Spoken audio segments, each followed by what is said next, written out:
സൗരസാരന്മാരെ നമ്മുടെ ബൈബിൾ സ്റ്റഡിയിലേക്ക് എല്ലാവരെയും സ്വാഗതം ചെയ്യുന്നു. നമ്മൾ ഈ മിഡിൽ ഈസ്റ്റിൽ പല പ്രശ്നങ്ങളും നടന്നുകൊണ്ടിരിക്കുകയാണ്. ഞങ്ങൾ ഇവിടെ ചർച്ചയായിട്ടും വ്യക്തിപരമായിട്ടും എല്ലാം വിഷയങ്ങളും ഓർത്ത് പ്രാർത്ഥിക്കുന്നുണ്ട്. കർത്താവെല്ലാം എത്രയും പെട്ടെന്നൊരു നിയന്ത്രണത്തിലേക്ക് കൊണ്ടുവരാനായിട്ട് പ്രാർത്ഥിക്കാം. ഞാൻ പലപ്പോഴും പറഞ്ഞിട്ടുണ്ട്, ഇന്ന് ഈ മീറ്റിങ്ങിന് മുമ്പ് അറ്റൻഡ് ചെയ്യുന്നൊരു ഇംഗ്ലീഷ് അറബ് മീറ്റിംഗ് ഉണ്ട്.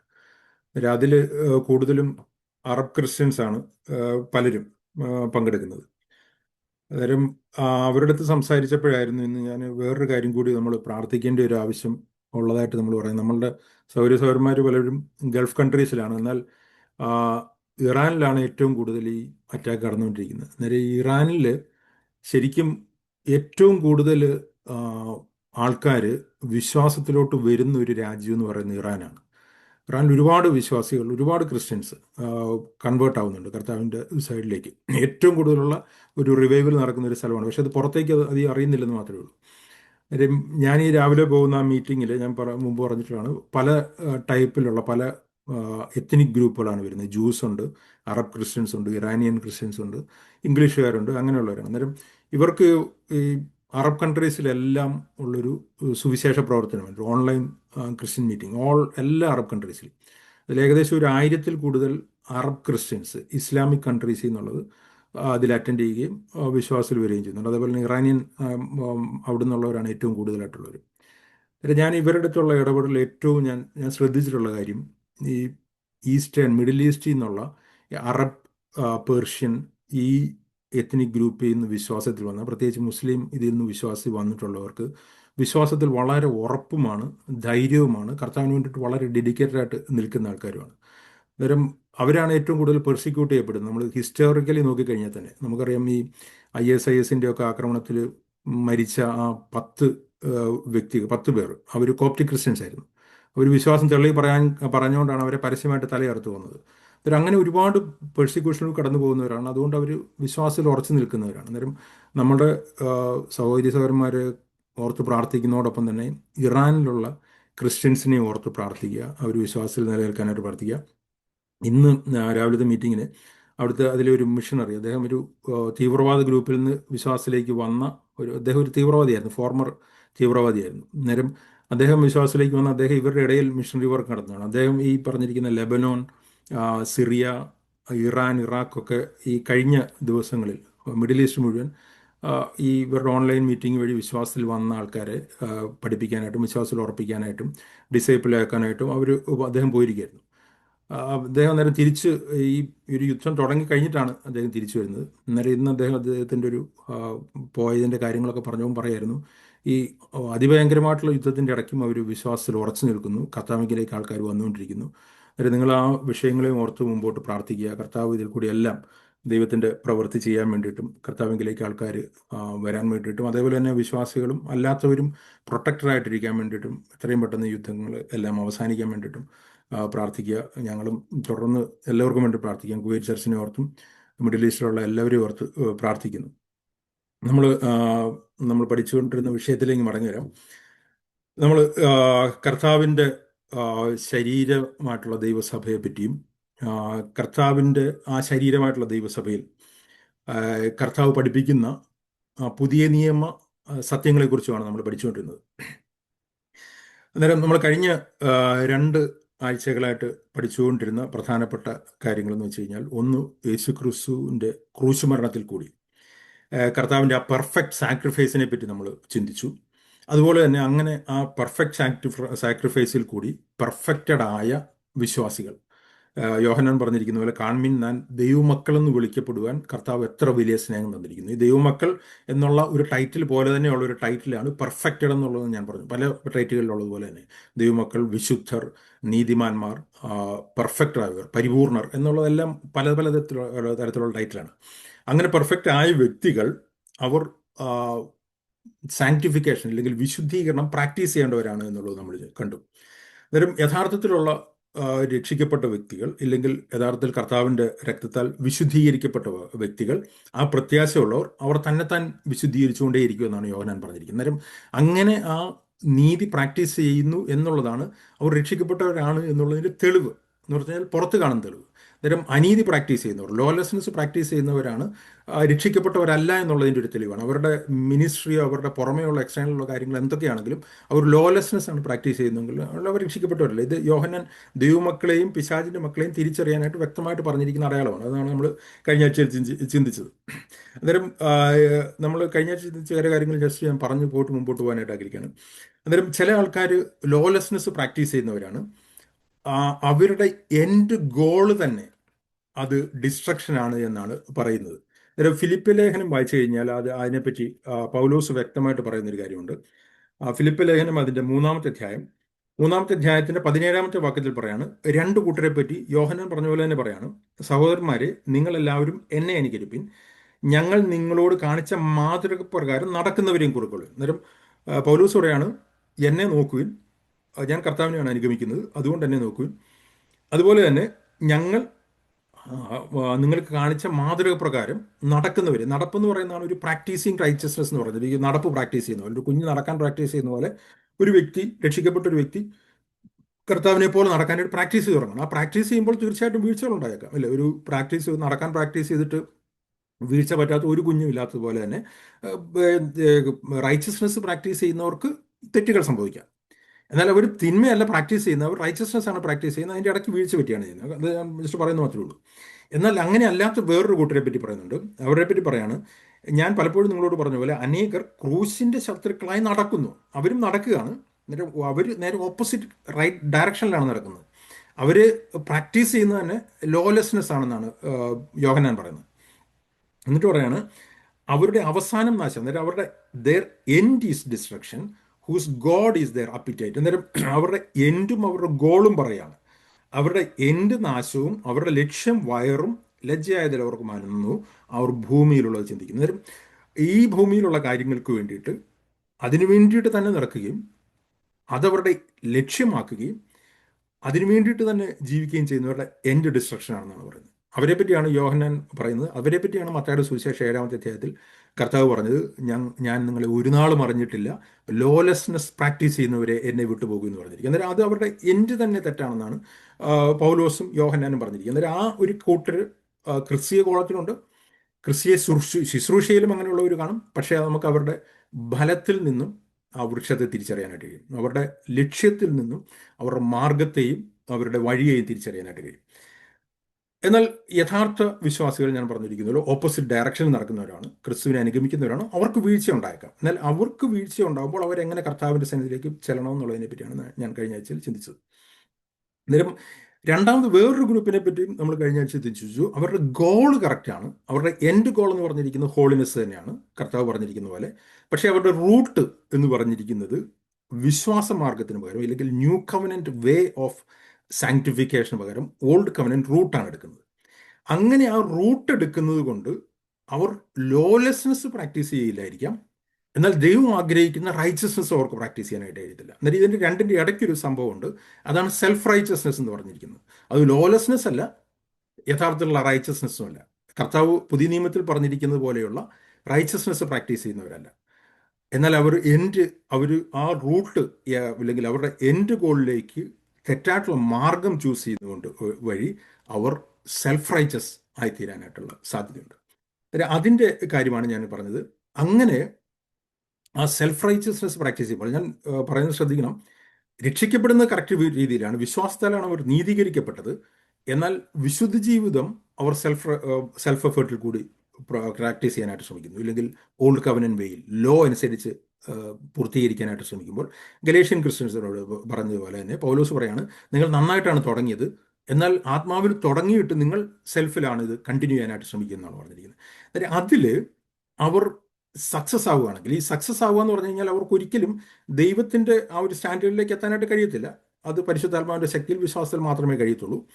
എന്നാൽ അവർ ഒരു പരിധി വരെ അവരുടെ സെൽഫ് വില്ല് കൊണ്ടും അവരുടെ സെൽഫായിട്ടുള്ള പല പല ഡിസിഷൻസും കൊണ്ടും അവർക്ക് ഒരു പരിധി വരെ അവർക്ക് പുറമേ വിശുദ്ധരായി തീരാനായിട്ട് കഴിയും. അങ്ങനെ അവർ സക്സീഡ് ആവുകയാണെങ്കിൽ അവർ എന്തായിത്തീരുമെന്നുള്ളതാണ് ഞാൻ കഴിഞ്ഞ ആഴ്ച പറഞ്ഞത്. അവരുടെ ഉള്ളിൽ പ്രൈഡ് ഉണ്ടാവും, അവർക്ക് നിഗളമുണ്ടാവും, അവർ മറ്റുള്ളവരെ നിന്ദാപൂർവം കാണാനായിട്ട് ശ്രമിക്കും, അവർ ഒരിക്കലും ദയയില്ലാത്ത, മേഴ്സി ഇല്ലാത്തവരായിത്തീരും. ഇതിൻ്റെ ഒരു എക്സാമ്പിളാണ്, അങ്ങനെ സക്സസ് ആയ ഒരു വ്യക്തിയുടെ എക്സാമ്പിളാണ് നമ്മൾ ലൂക്കോസിൻ്റെ സുവിശേഷം 18-ാമത്തെ അധ്യായത്തിൽ ഒരു പരീശൻ നിന്നുകൊണ്ട് പ്രാർത്ഥിക്കുന്നതാണ്. ഞാൻ അതിൻ്റെ ഡീറ്റെയിലേക്ക് പോകുന്നില്ല, നമ്മൾ പലപ്പോഴും ചിന്തിച്ചിട്ടുള്ളതുകൊണ്ട്. അന്നേരം അതൊരു സെൽഫ് റൈച്ചസ് ഫാരസിയാണ്. അന്നേരം അദ്ദേഹം ഒരു പരിധിവരെ സക്സീഡായി. അദ്ദേഹം ന്യായപ്രമാണം അനുസരിച്ച് നടക്കാനൊക്കെ ശ്രമിച്ചു. ഒരു പരിധിവരെ സക്സീഡ് ആകുമ്പോൾ അയാൾക്കുണ്ടാകുന്ന ആറ്റിറ്റ്യൂഡാണ് ആ ഒരു സെൽഫ് റൈച്ചസ്നെസ് ഉണ്ടാവുന്നു, പ്രൈഡ് ഉണ്ടാവുന്നു, ബാക്കിയുള്ളവരെ കണ്ടംപ്റ്റോടുകൂടി കാണുന്നു, നിന്ദയോടുകൂടി കാണുന്നു, മേഴ്സി ഇല്ലാതെ ബാക്കിയുള്ളവർക്ക് പെരുമാറാനായിട്ട്. അല്ലെങ്കിൽ യേശു ക്രിസ്തുവിനെ പറ്റി പറഞ്ഞിരിക്കുന്ന അവൻ കരുണയുള്ള മഹാപുരോഹിതനാണ്. അതേ കരുണയാണ് നമുക്ക് ഉണ്ടാവേണ്ടത്. അത് നമ്മൾ യഥാർത്ഥത്തിൽ കൃപയുടെ അടിസ്ഥാനത്തിൽ, വിശ്വാസത്തിന്റെ അടിസ്ഥാനത്തിൽ വിശുദ്ധീകരണം പ്രാക്ടീസ് ചെയ്യുമ്പോഴേ നമുക്കൊരു വീഴ്ച പറ്റുന്ന വ്യക്തിയെടുത്ത് കരുണ ഉണ്ടാവുകയുള്ളൂ. ഇല്ലെങ്കിൽ നമ്മൾ ഹാർഡ് ഹാർട്ടഡായി തീരും. അതുമാണ് യേശു ക്രിസ്തു പറഞ്ഞത്, കരുണ ലഭിച്ചതുകൊണ്ട് നിങ്ങൾ കരുണ കാണിപ്പിൻ എന്ന് പറഞ്ഞിരിക്കുന്നത്. കരുണ ഇല്ലാത്തവന് കരുണയില്ലാത്ത വിധി ഉണ്ടാകുമെന്ന് യാക്കോബ് പറയുന്നതാണ്. ഞാൻ അതിൻ്റെ ഡീറ്റെയിലേക്ക് പോകുന്നില്ല. എന്നാൽ ചില വ്യക്തികൾ, ആത്മാർത്ഥതയുള്ള വ്യക്തികൾ, യഥാർത്ഥത്തിൽ ആത്മാർത്ഥതയുള്ള വ്യക്തികൾ ഒരു സക്സസ്സിലേക്ക് എത്തുകയില്ല. അവർ ഫെയിൽഡായി എന്ന് അവർക്ക് മനസ്സിലാവും. അവർ ഫെയിൽഡ് ആകുമ്പോൾ അവർക്കുണ്ടാകുന്നതെന്ന് പറഞ്ഞു കഴിഞ്ഞാൽ അവർക്ക് ഗിൽട്ടും കണ്ടംനേഷനും ഡിപ്രഷനും അങ്ങനത്തെ കാര്യങ്ങളുണ്ടാകുന്നു. അത് ഞാൻ അനേകം കണ്ടിട്ടുണ്ട്. അനേക ആത്മാർത്ഥതയുള്ള യഥാർത്ഥ ഹോളിനെസ് പ്രാക്ടീസ് ചെയ്യാൻ ശ്രമിക്കുന്ന വ്യക്തികൾ ഇങ്ങനെ ആയിത്തീരുന്നതായിട്ട് ഞാൻ കണ്ടിട്ടുണ്ട്. അതുകൊണ്ടാണ് ഞാൻ ഇത് കൂടുതൽ അത് എംഫസൈസ് ചെയ്യുന്നത്. അന്നേരം ഈ കാര്യങ്ങളൊന്നും പരിശുദ്ധാത്മാവ് തരുന്നതല്ലെന്നാണ് ഞാൻ കാഴ്ചയിൽ പറഞ്ഞത്. ഇതൊക്കെ പലർക്കും ഡൗട്ടുണ്ട്. ഞാനിത് 2 ആഴ്ചയിലും ക്ലിയർ ചെയ്തുകൊണ്ട് ഞാൻ എൻ്റെ ഡീറ്റെയിലേക്ക് പോകുന്നില്ല. അന്നേരം ഗിൽട്ട്, കണ്ടംനേഷൻ, ഡിപ്രഷൻ, ദൈവത്തിൻ്റെ സന്നിധിയിലേക്ക്, കർത്താവിൻ്റെ സന്നിധിയിലേക്ക് ചെല്ലാനായിട്ടുള്ള ബോൾഡ്നെസ് ഇല്ലായ്മ, അൺവർത്തിനെസ്, ഇതെല്ലാം ഉണ്ടാകുന്നതെന്ന് പറഞ്ഞു കഴിഞ്ഞാൽ എഗെയിൻ നമ്മൾ സെൽഫിൽ തന്നെ ശ്രമിക്കുകയും ഫെയിൽ ആവുകയും ചെയ്യുന്നുണ്ട്. അന്നേരം അങ്ങനെയുള്ള വ്യക്തികളുടെ ഒരു അവസ്ഥ നമ്മൾ കാണണമെങ്കിൽ ഒരു ഫാരസി അങ്ങനെ ശ്രമിച്ചിട്ട് പരാജയപ്പെട്ടൊരു ഫാരിസിയുടെ അവസ്ഥ കാണണമെങ്കിൽ നമ്മൾ റോമാലേഖനം 7-ാമത്തെ അധ്യായം വായിച്ചാൽ മതി. അവിടെ പൗലോസ് വ്യക്തമായിട്ട് പൗലോസിൻ്റെ രക്ഷിക്കപ്പെടുന്നതിന് മുമ്പുള്ള അവസ്ഥ പറയുന്നുണ്ട്. ന്യായപ്രമാണപ്രകാരം വിശുദ്ധീകരണം പ്രാക്ടീസ് ചെയ്യാനായിട്ട് ശ്രമിച്ച് ഫെയിലായൊരു വ്യക്തി. അതാണ് പല വിശ്വാസികളും അവരുടെ ഒരു ഐഡൻറ്റിറ്റി ആയിട്ട് കണക്കാക്കുന്നത്. അയ്യോ, ഞാൻ അരിഷ്ട മനുഷ്യൻ, എന്നെ കൊണ്ട് ഒന്നിനും കൊള്ളത്തില്ല, പാപം എന്നിൽ വസിക്കുന്നു, ഞാൻ എൻ്റെ അവയവങ്ങൾ അടിമയായിട്ടാണെന്ന് പറഞ്ഞൊരു സെൽഫ് പറഞ്ഞിരിക്കുന്നത് സിമ്പതിയിലും ബോൾഡ്നെസ് ഇല്ലാതെയും ഇരിക്കുന്ന അവസ്ഥ. എന്നാൽ റോമാലേഖനം 8-ാമത്തെ അധ്യായത്തിലേക്ക് വരുമ്പോഴേക്കും യഥാർത്ഥത്തിൽ ഒരു വിശ്വാസി എങ്ങനെ ആയിരിക്കണം എന്നുള്ളത് പൗലോസ് വിശദീകരിക്കേണ്ടത്. നമ്മൾ റോമാലേഖനത്തിലൊക്കെ വളരെ ഡീറ്റെയിൽ ആയിട്ട് പറഞ്ഞുകൊണ്ട് ഞാൻ ഇതിൻ്റെ കാര്യത്തിലേക്ക് പോകുന്നില്ല. എന്നാൽ നമ്മൾ യഥാർത്ഥത്തിൽ റൈച്ചസ്നെസ് നമ്മൾ വിശ്വാസത്താൽ പ്രാക്ടീസ് ചെയ്യുമ്പോൾ നമ്മൾ എങ്ങനെ ആയിത്തീരുമെന്നുള്ളത് റോമാലേഖനം 8-ാമത്തെ അധ്യായത്തിൻ്റെ ലേക്ക് പോകുമ്പോഴേക്കും നമുക്ക് കൂടുതലായിട്ട് മനസ്സിലാക്കാനായിട്ട് കഴിയും. അതായത് നമ്മൾ ഗ്രേസിൻ്റെ അടിസ്ഥാനത്തിലും ഫെയ്ത്തിൻ്റെ അടിസ്ഥാനത്തിലും നമ്മൾ റൈച്ചസ്നെസ് പ്രാക്ടീസ് ചെയ്യുകയാണെങ്കിൽ, നമ്മൾ ദൈവത്തിൻ്റെ കൃപയുടെ അടിസ്ഥാനത്തിൽ നമ്മൾ പാപത്തിൻ്റെ മേൽ വിജയം നേടിയാലും നമ്മൾ ഒരിക്കലും അത് നമ്മുടെ വിജയമായിട്ട് കണക്കാക്കത്തില്ല. അതുകൊണ്ട് നമ്മൾ ഈ പുതിയ കവനെ പറ്റി ഞാൻ പറഞ്ഞു, എബ്രായ ലേഖനത്തിലും 2 കൊരിന്ത്യർ അതിൻ്റെ 3-ാമത്തെ അധ്യായത്തിലുമാണ് ഏറ്റവും വ്യക്തമായിട്ട് എഴുതുന്നത്. അവിടെ പൗലോസ് തന്നെ പറയുന്നുണ്ട്, ഞങ്ങളിൽ നിന്ന് ഇത് വരുന്നത് പോലെ ഞങ്ങളൊന്നിനെ സങ്കല്പിക്കുന്നില്ല, ഞങ്ങളുടെ പ്രാപ്തി ദൈവത്തിൻ്റെ ദാനം അത്രയെന്ന് പറയുന്നുണ്ട്. അന്നേരം എപ്പോഴും നമ്മളത് ദൈവത്തിൻ്റെ ദാനമാണ് എന്ന് നമുക്ക് തിരിച്ചറിയുകയും, നമ്മൾ ഒരിക്കലും നമ്മുടെ ഒരു വിജയമാണെങ്കിൽ പോലും അത് ഞാൻ വിജയിച്ചു എന്നുള്ള രീതിയിൽ പ്രൗഡായിട്ട് നിൽക്കുകയില്ല. അത് ദൈവത്തിൻ്റെ കൃപയാണെന്ന് നമ്മൾ അക്നോളജ് ചെയ്യും. മാത്രമല്ല, വീഴുന്ന വ്യക്തികളുടെ അടുത്ത് നമുക്ക് കരുണയും ഉണ്ടാകും. കർത്താവിനെ പോലെ തന്നെ കരുണയോടെ അവരെ കാണാനായിട്ടും കഴിയും. അതാണ് നമ്മൾ എന്ന് വെച്ച് കഴിഞ്ഞാൽ നമ്മൾ റൈച്ചസ്നെസ് പ്രാക്ടീസ് ചെയ്ത് നമ്മൾ പാപത്തിൻ്റെ മേൽ വിജയം നമ്മൾ നേടിയാലും നമ്മൾ അങ്ങനെയായിരിക്കും നമ്മളുടെ എപ്പോഴുള്ള ആറ്റിറ്റ്യൂഡ്. ഇനി നമ്മൾ പരാജയപ്പെടുകയാണെങ്കിലും, ഇല്ലെങ്കിൽ പരാജയപ്പെടുക എന്ന് പറഞ്ഞാൽ ഞാൻ നേരത്തെ പറഞ്ഞു, ഒരു പ്രാക്ടീസ് ചെയ്യുമ്പോൾ എപ്പോഴും നമുക്ക് വീഴ്ച പറ്റാനായിട്ടുള്ള സാധ്യതയുണ്ട്, അല്ലേ? അങ്ങനെ പറ്റുകയാണെങ്കിൽ എന്താണ് സംഭവിക്കുന്നത്? അങ്ങനെ വരുമ്പോൾ നമ്മൾ ഒരിക്കലും കണ്ടംനേഷനിലേക്ക് പോകത്തില്ല, നമ്മളൊരു ഗിൽട്ടി ഫീലിംഗിലേക്ക് പോകത്തില്ല, നമ്മൾ ഒരിക്കലും അൺവർത്തിയാണ് നമ്മൾ ചിന്തിച്ച് അവിടെ തന്നെ കിടക്കുകയില്ല. അതിന് പകരം എന്ത് ചെയ്യും? യോഹന്നാനും എബ്രായ ലേഖന കർത്താവും പറഞ്ഞിരിക്കുന്ന പോലെ തന്നെ കർത്താവിൻ്റെ രക്തവും നമുക്ക് അവൈലബിൾ ആണ്.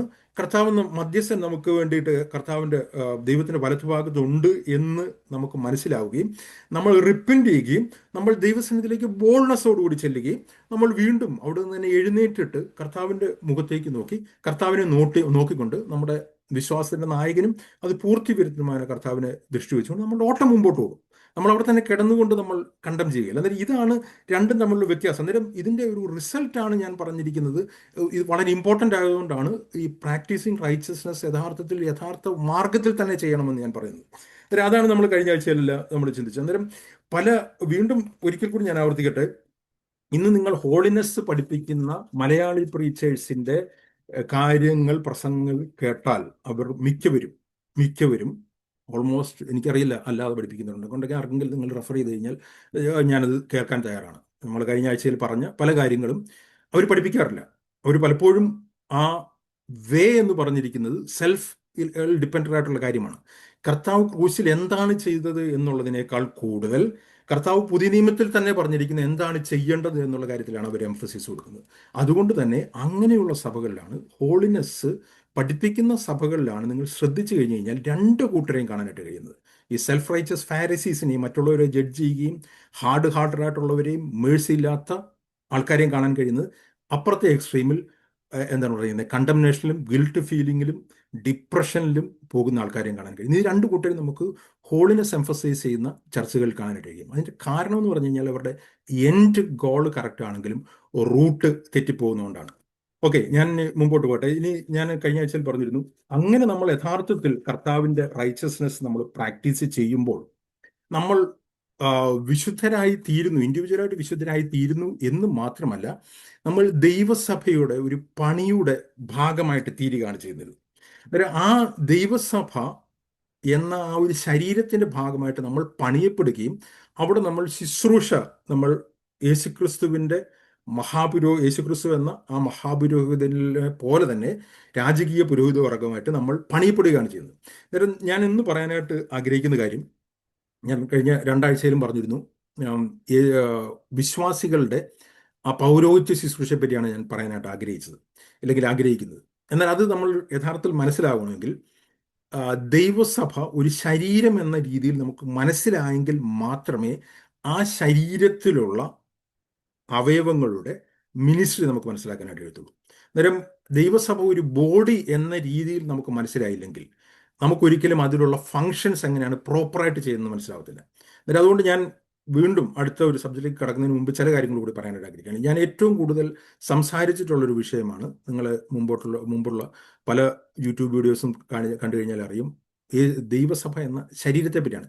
ഇതും പുതിയ കവനന്റിൽ യേശുക്രിസ്തുവിന്റെ രക്തത്താൽ സ്ഥാപിക്കപ്പെട്ടൊരു കാര്യമാണ്. നമ്മൾ പഴയ നിയമത്തിൽ എവിടെയും നമ്മളൊരു ബോഡി എന്ന രീതിയിൽ നമുക്ക് കാണാനായിട്ട് കഴിയത്തില്ല. കർത്താവ് തലയായിട്ടിരിക്കുന്ന ഒരു ശരീരം നിലയിൽ നമ്മൾ പഴയ നിയമ ഇസ്രായേലിനെ നമ്മൾ പഠിച്ചു കഴിഞ്ഞാൽ പഴയ നിയമ ഇസ്രായേലിന് ഉപയോഗിച്ചിരിക്കുന്ന പല പദങ്ങളും സഭയെ പറ്റി ഉപയോഗിച്ചിട്ടുണ്ട്. പല പദങ്ങളും, ഇപ്പം മണവാട്ടി എന്നുള്ള പദം ഉപയോഗിച്ചിട്ടുണ്ട്, കാന്ത എന്ന പദം ഉപയോഗിച്ചിട്ടുണ്ട്, പല കാര്യങ്ങളും ദൈവമക്കൾ എന്നുള്ള പദവും പല രീതിയിൽ ഉപയോഗിച്ചിട്ടുണ്ട് ആ ഇസ്രായേൽ എന്നുള്ള ഗ്രൂപ്പിനെ പറ്റി. എന്നാൽ ഒരിക്കലും ഒരു ശരീരം എന്നുള്ള പദം അവർ പഴയ നിയമത്തിൽ എവിടെയും കാണാനായിട്ട് കഴിയത്തില്ല. അത് പുതിയ നിയമത്തിൽ മാത്രമാണ് കാണുന്നത്. കാരണം അത് യേശുക്രിസ്തുവിന്റെ രക്തത്തിൽ കൂടി സ്ഥാപിക്കപ്പെട്ടാണ്. ഞാൻ മുമ്പോട്ട് പോകുമ്പോൾ അത് വിശദീകരിക്കാം. എന്നാൽ നമുക്ക് എങ്ങനെയാണത് ആ ഒരു ശരീരമായിട്ട് അവയവങ്ങളായിട്ട് വർക്ക് ചെയ്യാനായിട്ട് കഴിയുമെന്ന് വെച്ച് കഴിഞ്ഞാൽ, നമ്മൾ നേരത്തെ പറഞ്ഞിരിക്കുന്ന നമ്മൾ റൈച്ചസ്നെസ് പ്രാക്ടീസ് ചെയ്തു തുടങ്ങുമ്പോൾ നമ്മുടെ അവയവങ്ങളെ നമ്മൾ നീതിയുടെ ആയുധങ്ങളായിട്ട് ഉപയോഗിച്ചു തുടങ്ങുമ്പോൾ ദൈവം നമ്മളെ ദൈവസഭയുടെ അവയവങ്ങളായിട്ട് ഉപയോഗിക്കുകയാണ്. ഞാൻ പറയുന്നത് മനസ്സിലാക്കണം. റോമാലേഖനം 6-ാമത്തെ അധ്യായത്തിൽ പറയുന്നുണ്ട്, നമ്മൾ നമ്മുടെ അവയവങ്ങളെ നീതിയുടെ ആയുധങ്ങളായിട്ട് ദൈവത്തിന്റെ അവയവങ്ങളായിട്ട് ഉപയോഗിക്കുമ്പോൾ ദൈവം നമ്മളെ ദൈവസഭയുടെ അവയവങ്ങളായിട്ട് ഉപയോഗിക്കുകയാണ്. ഞാൻ കൂടി വിശദീകരിക്കാം. അന്നേരം ദൈവസഭ എന്നുള്ള ആ ഒരു കാഴ്ചപ്പാട് യഥാർത്ഥത്തിൽ മനസ്സിലാകാത്ത ഒരു വ്യക്തിക്ക് ദൈവസഭയിലെ രാജകീയ പുരോഹിത വർഗമായിട്ട് പണിയപ്പെടുന്നതിനെ പറ്റി മനസ്സിലാക്കാനായിട്ട് കഴിയത്തില്ല. കാരണം ഈ ബോഡി ഓഫ് ക്രൈസ്റ്റ് ആയിട്ട് പണിയപ്പെടുന്നതും രാജകീയ പുരോഹിതമായിട്ട് പണിയപ്പെടുന്നതും ഇത് ഒരുമിച്ചിട്ടാണ് പറയുന്നത്. അന്നേരം പത്രോസിന്റെ ലേഖനത്തിലേക്ക് അത് ഒരു ഒറ്റ വാക്യത്തിലാണ് ഇത് രണ്ടും വരുന്നത്. അന്നേരം ആദ്യത്തെ കാര്യം മനസ്സിലായെങ്കിൽ മാത്രമേ രണ്ടാമത്തെ കാര്യം മനസ്സിലാക്കാനായിട്ട് കഴിയത്തുള്ളൂ. നമുക്ക് ആ വാക്യത്തിലേക്ക് വരാം. 1 പത്രോസ് അതിന്റെ രണ്ടാമത്തെ അധ്യായത്തിന്റെ 1-ാമത്തെ അധ്യായം മുതലുള്ള തുടർച്ചയാണ്. അതിൽ ആദ്യമേ പത്രോസ് ഒരു വ്യക്തി യേശുക്രിസ്തുവിന്റെ രക്തത്താൽ വീണ്ടെടുക്കപ്പെടുന്നതിനെ പറ്റി പറയുന്നു. അതിന്റെ താഴേക്ക് വരുമ്പോൾ യേശുക്രിസ്തുവിന്റെ അതേ ജീവനാൽ ഒരു വ്യക്തി വീണ്ടും ജനിക്കുന്നതിനെ പറ്റി പറയുന്നു. കെടുന്ന ബീജത്താലല്ല, കെടാത്തതിനാൽ ജീവനുള്ളതും നിലനിൽക്കുന്നതുമായ ദൈവവചനത്താൽ തന്നെ നിങ്ങൾ വീണ്ടും ജനിച്ചിരിക്കുന്നു പറയാണ്. അന്നേരം യേശുക്രിസ്തുവിന്റെ രക്തം നമുക്ക് മറുവിലയായിട്ട് കൊടുത്തിട്ട് നമ്മളെ വീണ്ടെടുത്തു. യേശുക്രിസ്തുവിന്റെ ജീവൻ, ഇല്ലെങ്കിൽ യേശുക്രിസ്തുവിന്റെ രക്തം തന്നെ നമ്മുടെ ഉള്ളിലേക്ക് തന്നിട്ട് നമ്മളെ വീണ്ടും ജനിപ്പിച്ചു. അന്നേരം അതൊരു എറ്റേണൽ ലൈഫിൽ കൂടി, അല്ലെങ്കിൽ നമ്മൾ എബ്രായ ലേഖനത്തിൽ തന്നെ പറഞ്ഞതുപോലെ ഇൻഡിസ്ട്രക്റ്റബിൾ ലൈഫ്, യേശുക്രിസ്തുവിന്റെ മരണത്തിൽ നിന്ന് ഉയർത്തെഴുന്നേൽപ്പിച്ച അതേ എറ്റേണൽ ലൈഫ് വഴി നമ്മളെയും ജീവനുള്ളതും നിലനിൽക്കുന്നതുമായിട്ടുള്ള ദൈവവചനത്താൽ പരിശുദ്ധാത്മാവിൽ നമ്മൾ വീണ്ടും ജനിച്ചിരിക്കുന്നു പറയാണ്. അങ്ങനെ വീണ്ടും ജനിച്ച വ്യക്തികളെ പറ്റി പറയാണ്. അത് തന്നെ തുടർന്ന് വരുമ്പോൾ പറയാണ്, എല്ലാ വാക്കുകളും എടുക്കുന്നില്ല, അതിൻ്റെ 4-ാമത്തെ വാക്യത്തിൽ പറയാണ്, മനുഷ്യർ തെളിയതെങ്കിലും ദൈവസന്നിധിയിൽ ശ്രേഷ്ഠവും മാന്യമായ ജീവനുള്ള അവൻ്റെ കല്ലായിട്ട് അവൻ്റെ അടുക്കൽ വന്നിട്ട് നമ്മളും ജീവൻ പ്രാപിച്ചു. ഇതൊരു ബിൽഡിംഗ് ആയിട്ട് പണിയപ്പെടുന്നതിനെ പറ്റി, ബോഡിയായിട്ട് പണിയപ്പെടുന്നതിനെ പറ്റിയൊക്കെയാണ് പറഞ്ഞിരിക്കുന്നത്. ഞാൻ മുമ്പ് നീണ്ട ഒരു 10 ക്ലാസ്സുകൾ പറഞ്ഞപ്പോൾ ഇതിൽ ഡീറ്റെയിൽ ആയിട്ട് പറഞ്ഞിരിക്കുന്നു. ദൈവസഭ ഒരു ബിൽഡിംഗ് എന്ന രീതിയിൽ ദൈവനം പരിചയപ്പെടുന്നു, ഒരു ബോഡി എന്ന രീതിയിൽ പരിചയപ്പെടുന്നു, ഒരു ബ്രെഡ് എന്ന രീതിയിൽ പരിചയപ്പെടുന്നു. വിശ്വാസികളെ ഒരു ജീവനുള്ള കല്ലെന്ന രീതിയിൽ പരിചയപ്പെടുന്നു, ഗോതമ്പ് മണി എന്ന രീതിയിൽ പരിചയപ്പെടുന്നു, ശരീരത്തിലെ അവയവം എന്ന രീതിയിൽ പരിചയപ്പെടുന്നു. എന്ന രീതിയിൽ ഒരു മെറ്റഫോറാണ് ഇവിടെ പറഞ്ഞിരിക്കുന്നത്. എന്നിട്ട് ഒരു ജീവനുള്ള കല്ലായിട്ടുള്ള യേശുക്രിസ്തുവിൻ്റെ അടുക്കിലേക്ക് വന്നിട്ട് ഒരു വ്യക്തിക്ക് ജീവൻ പ്രാപിക്കുകയും ജീവൻ പ്രാപിച്ച വ്യക്തി നേരെ സ്വർഗത്തിലേക്ക് ആ വ്യക്തിയെ കൊണ്ടുപോകാനായിട്ടാണ് ജീവൻ പ്രാപിച്ചതെന്നല്ല പറഞ്ഞിരിക്കുന്നത്. ആ വ്യക്തിയെ ദൈവം ചേർത്ത് പണിയുകയാണ് ചെയ്തിരിക്കുന്നത്. അവിടെ പറഞ്ഞിരിക്കുകയാണ് ജീവനുള്ള കല്ല് അവൻ്റെ അടുക്കൽ വന്നിട്ട് നിങ്ങളും ജീവനുള്ള കല്ലുകൾ എന്നതുപോലെ ആത്മീയ ഗ്രഹമായിട്ട് ദൈവത്തിന് പ്രസാദമുള്ള ആത്മീയ യാഗം കഴിപ്പാൻ തക്ക വിശുദ്ധ പുരോഹിത വർഗമായിട്ട് പണിയപ്പെടുന്നു. അന്നേരം രണ്ട് പണിയപ്പെടലും ഒരുമിച്ചാണ് നടക്കുന്നത്. എന്താണ്? ജീവനുള്ള കല്ലുകളായിട്ട് ആത്മീയ ഗ്രഹമായിട്ട് പണിയപ്പെടുന്നതും രാജകീയ പുരോഹിത വർഗമായിട്ട് പണിയപ്പെടുന്നതും ഒരു ശരീരമായിട്ട് പണിയപ്പെടുന്നതും ഒരുമിച്ചിട്ടാണ് നടക്കുന്നത്. എന്നിട്ട് ഇതാണ് പത്രോസ് പറഞ്ഞിരിക്കുന്നത്. എന്നിട്ട് എഗെയിൻ ഞാൻ മുമ്പോട്ട് പോകുന്നതിന് മുമ്പ് നമ്മളിതിൻ്റെ ദൈവത്തിൻ്റെ ഒറിജിനൽ പർപ്പസ് എങ്ങനെയായിരുന്നു ദൈവം ഉദ്ദേശിച്ചിരുന്നതെന്ന് കാണണമെങ്കിൽ നമ്മൾ വീണ്ടും ഉൽപ്പത്തിയിലേക്ക് പോകണം. ഞാൻ എപ്പോഴും എല്ലാ കാര്യങ്ങളിലും ഉൽപ്പത്തിയിലേക്ക് പോകുന്നത് ഉൽപ്പത്തിയിൽ 1-2 അധ്യായങ്ങളിൽ വളരെ ഷോർട്ടായിട്ട് ദൈവത്തിൻ്റെ ആ ഒറിജിനൽ പ്ലാനിൻ്റെ വളരെ ചുരുക്കമായിട്ടുള്ള വാക്യങ്ങൾ അത് വിശദീകരിക്കുന്നുണ്ട്. ദൈവം എങ്ങനെയാണ്, ദൈവം മനുഷ്യനെ പറ്റിയുള്ള ദൈവിക പദ്ധതി എന്തായിരുന്നുള്ള ഒറിജിനൽ പർപ്പസ്, അതിലേക്കാണ് യേശു ക്രിസ്തുവിൻ്റെ ക്രൂശ് മരണത്തിൽ കൂടി ദൈവം നമ്മളെ തിരിച്ചു കൊണ്ടുവരാനായിട്ട് ശ്രമിക്കുന്നത്.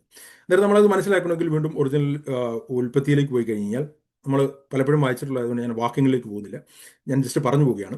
അന്നേരം ആദമും ഹവ്വയും എന്ന് പറഞ്ഞിരിക്കുന്നത് ബൈബിൾ ആദ്യമായിട്ട് ഒരു ശരീരം എന്ന് പറഞ്ഞിരിക്കുന്ന അവരെ പറ്റിയാണ്. അവർ തമ്മിലൊരു ബോഡിയായിരുന്നു. അവർ ഫിസിക്കലി ഒരു യൂണിയൻ്റെ മാത്രമല്ല, അവർ ആത്മാവിലും അവരുടെ ദേഹിയിലും അവർ ഒന്നായിരുന്നു. അതേപോലെ തന്നെ ദൈവം അവരുടെ തലയുമായിരുന്നു. അന്നേരം ദൈവമായിട്ട് അവർക്ക് ഒരു ആത്മാവിലുള്ള ഒരു ബന്ധവും ഉണ്ടായിരുന്നു. അവർ തമ്മിലൊരു ആത്മാവിലും ദേഹിയിലും ശാരീരികമായിട്ടും അവരൊന്നായിരുന്നു എന്ന് നമ്മൾ കാണാൻ കഴിയും. അന്നേരം അവിടെ നമ്മൾ ദൈവസഭയുടെ ഒരു ചെറിയൊരു പിക്ചർ കാണുന്നുണ്ട്. ദൈവം തലയായിട്ടിരിക്കുന്ന ഒരു ബോഡി വർക്ക് ചെയ്യുന്നത് പോലെ അവർ വർക്ക് ചെയ്തിട്ടുണ്ട്. അന്നേരം അവർ ആത്മാവിൽ ദൈവമായിട്ടുള്ള ബന്ധത്തിലായിരുന്നു വർക്ക് ചെയ്തുകൊണ്ടിരുന്നത്. അവിടെ അവർക്ക് കൽപ്പനകളില്ലായിരുന്നു, അവർക്ക് നിയമങ്ങളില്ലായിരുന്നു, റിട്ടൺ കമാൻഡ്മെന്റ്സ് ഒന്നും ഇല്ലായിരുന്നു, അല്ലേ? കാരണം എന്ന് വെച്ച് കഴിഞ്ഞാൽ ഒരു തലയിൽ നിന്ന് ബോഡിയിലേക്ക് ഇൻസ്ട്രക്ഷൻ പോകുന്നതും ഒരു ബോഡി തലയ്ക്ക് കീഴ്പ്പെട്ടിരിക്കുന്നതുമാണ് ഏറ്റവും പെർഫെക്റ്റ് എക്സാമ്പിൾ ഒരു സബ്മിഷൻ്റെയും ഒബീഡിയൻസിൻ്റെയും. അന്നേരം അതാണ് ഏറ്റവും അതിനേക്കാൾ വലിയൊരു എക്സാമ്പിൾ ലോകത്ത് നമുക്ക് കാണാനായിട്ട് കഴിയത്തില്ല. അത്രയ്ക്ക് പെർഫെക്റ്റ് സിങ്ക്രണൈസർ ആയിട്ട് ഒരു കാര്യം നമുക്ക് കാണാനായിട്ട് കഴിയും. അതുകൊണ്ട് തന്നെ ഈ ഒരു എക്സാമ്പിളാണ് പുതിയ നിയമത്തിലേക്ക് ഏറ്റവും കൂടുതൽ പൗലോസ് ഉപയോഗിക്കുന്നത്. വീഴ്ചയ്ക്ക് മുമ്പ് അങ്ങനെ ആയിരുന്നു നമുക്ക് ഉൽപ്പത്തി പുസ്തകത്തിൽ നിന്ന് കാണാനായിട്ട് കഴിയും, അല്ലേ? അന്നേരം ഒരു ബോഡി എപ്പോഴും ആ തലയുടെ കമാൻഡ്മെന്റിന് വേണ്ടിയിട്ട് അത് റെസ്റ്റ്ഫുള്ളി അവൈലബിൾ ആയിട്ടിരിക്കുകയും ഇമ്മീഡിയറ്റ് ആയിട്ട് റെസ്പോണ്ട് ചെയ്യുകയും ചെയ്യും, അല്ലേ? The body remains restfully available and responds immediately to the directions of the head. അതാണ് ഒരു ബോഡിയുടെ ഫംഗ്ഷൻ. എപ്പോഴും അങ്ങനെയാണ്, അവൈലബിൾ ആണ് എപ്പോഴും. അത് എന്തെങ്കിലുമൊക്കെ ചെയ്തുകൊണ്ടൊന്നും ഇരിക്കത്തില്ല, എന്തെങ്കിലും ചെയ്യണമെന്നും ചിന്തിക്കത്തില്ല, അവൈലബിൾ ആയിട്ടിരിക്കുക, പറയുന്നത് കേട്ട് റെസ്പോണ്ട് ചെയ്യുക. അതായത് ഇതാണ് കർത്താവ് ഉൽപ്പത്തിയിൽ അവരെ സൃഷ്ടിച്ചപ്പോൾ തന്നെ പറഞ്ഞിരിക്കുന്നത്. നന്മതിനുള്ള വൃക്ഷത്തിന്റെ ഫലം തിന്നരുത്, ജീവന്റെ ആത്മാവിന്റെ പ്രമാണത്തിൽ അവർ നടക്കുകയായിരുന്നു. അതാണ് പുതിയ നിയമത്തിലെ. അന്നേരം അവർ ദൈവത്തിൽ നിന്ന് കേൾക്കുകയും ദൈവത്തോട് റെസ്പോണ്ട് ചെയ്യുകയും ചെയ്തുകൊണ്ടിരുന്നു. അന്നേരം അവിടെ നമ്മൾ മനസ്സിലാക്കുമ്പോൾ അവിടെ ഇതിന്റെ രണ്ടിന്റെ ഇടയ്ക്കൊരു ഇടനിലക്കാരുടെ ആവശ്യമില്ല. ഇല്ലെങ്കിൽ നമ്മൾ പ്രീസ്റ്റ്ഹുഡിനെ പറ്റിയാണ് പറഞ്ഞുകൊണ്ടിരിക്കുന്നത്. അന്നേരം ദൈവത്തിനും മനുഷ്യരുടെയും നടുക്ക് ഒരു മാനുഷിക മധ്യസ്ഥന്റെ അവിടെ ആവശ്യമില്ലാത്ത രീതിയിൽ ഇവർ ഒരേപോലെ കണക്റ്റഡ് ആയിരുന്നു. അവർക്ക് ദൈവത്തിന്റെ സന്നിധിയിലേക്ക് ഡയറക്റ്റ് ആക്സസ് ഉണ്ടായിരുന്നു. ദൈവത്തിന്റെ പ്രസൻസിലായിരുന്നു അവർ ജീവിച്ചിരുന്നത്. ദൈവത്തിൽ നിന്ന് അവർ കേൾക്കുകയും ചെയ്യാമായിരുന്നു. അന്നേരം അതുകൊണ്ടാണ് ഒരു പ്രീസ്റ്റ് എന്ന് പറഞ്ഞാൽ ഇതിനു വേണ്ടിയിട്ടാണ് നിൽക്കുന്നത്. ദൈവത്തിന്റെ മനുഷ്യരെ നടുക്ക് നിന്നുകൊണ്ട് ദൈവം പറയുന്നത് മനുഷ്യരുടെ ഇടപെടുന്നു. അതുപോലെ തന്നെ മനുഷ്യർക്ക് വേണ്ടിയിട്ട് ദൈവത്തിൻ്റെ അടുത്ത് സംസാരിക്കുന്നു. അന്നേരം ഇതിന്റെ രണ്ടിന്റെ ആവശ്യമില്ലാതെ തന്നെ ദൈവത്തിന്റെ പ്രസൻസിൽ ജീവിക്കുകയും ദൈവത്തെ സേവിക്കുകയും ദൈവത്തിന്റെ ശബ്ദം കേൾക്കുകയും ചെയ്തുകൊണ്ടിരിക്കുന്ന ഒരു അവസ്ഥയുണ്ടായിരുന്നു ഉൽപ്പത്തിയിൽ. അന്നേരം അവിടെ നമുക്ക് ഒരു ബോഡിയെ പറ്റിയുള്ള ഒരു ചെറിയൊരു പിക്ചർ കിട്ടും. ക്ലിയർ അല്ല എങ്കിൽ പോലും. എന്നാൽ വീഴ്ച സംഭവിക്കുമ്പോൾ എന്താണ് സംഭവിക്കുന്നത്? നമ്മൾ വളരെ ഡീറ്റെയിൽ ആയിട്ട് ഇതിനു മുമ്പ് പലപ്പോഴും ആവർത്തിച്ചിട്ടുള്ള പോലെ ദൈവമായിട്ടുള്ള കണക്ഷൻ അവിടെ വെച്ച് തന്നെ, ആ കൂട്ടായ്മ ബന്ധം അവിടെ വെച്ച് വിച്ഛേദിക്കപ്പെടുകയാണ്. അവർക്കൊരു ഹാർട്ട് ഉണ്ടാവുകയാണ്. ദൈവവും മനുഷ്യനും തമ്മിൽ സെപ്പറേറ്റ് ആവുകയാണ്. ഒരു വെയിൽ അവരുടെ നടുക്ക് വരികയാണ്.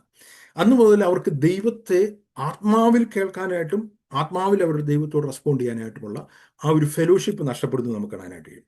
അവിടെയാണ് നമ്മൾ കാണുന്നത് ഈ സാക്രിഫൈസും റിട്ടൺ കമാൻഡ്മെന്റ്സിന്റെയും തുടക്കം അവിടെയാണ്. പ്രീസ്റ്റ്ഹുഡ് അവിടെയാണ് കാണുന്നത്. നമ്മൾ മുമ്പോട്ട് പോകുമ്പോൾ നമ്മൾ ഒരു കാര്യം മനസ്സിലാക്കണം. ഈ വീഴ്ചയ്ക്ക് ശേഷം ഞാൻ കഴിഞ്ഞ ആഴ്ചയിൽ പറഞ്ഞു, അവരുടെ മനസാക്ഷി ആക്റ്റീവായി എല്ലാ മനുഷ്യരിലും അത് ആ പാപത്തിന്റെ അവസ്ഥയായിട്ടുള്ള ആ കാര്യം തുടർന്നു. അതുകൊണ്ട് എല്ലാ റിലീജിയനും നമ്മൾ നോക്കിക്കഴിഞ്ഞു കഴിഞ്ഞാൽ എല്ലാ റിലീജിയനും അവിടെ എല്ലാം ഒരു പ്രീസ്റ്റ് കാണും. ദൈവത്തിൻ്റെ മനുഷ്യരുടെ നടുവിൽ ദൈവത്തിന് എൻ്റെ അടുത്തേക്ക് ആക്സസ് ചെയ്യാനായിട്ടൊരു സ്പെഷ്യൽ പ്രീസ്റ്റ്ഹുഡ് കാണും.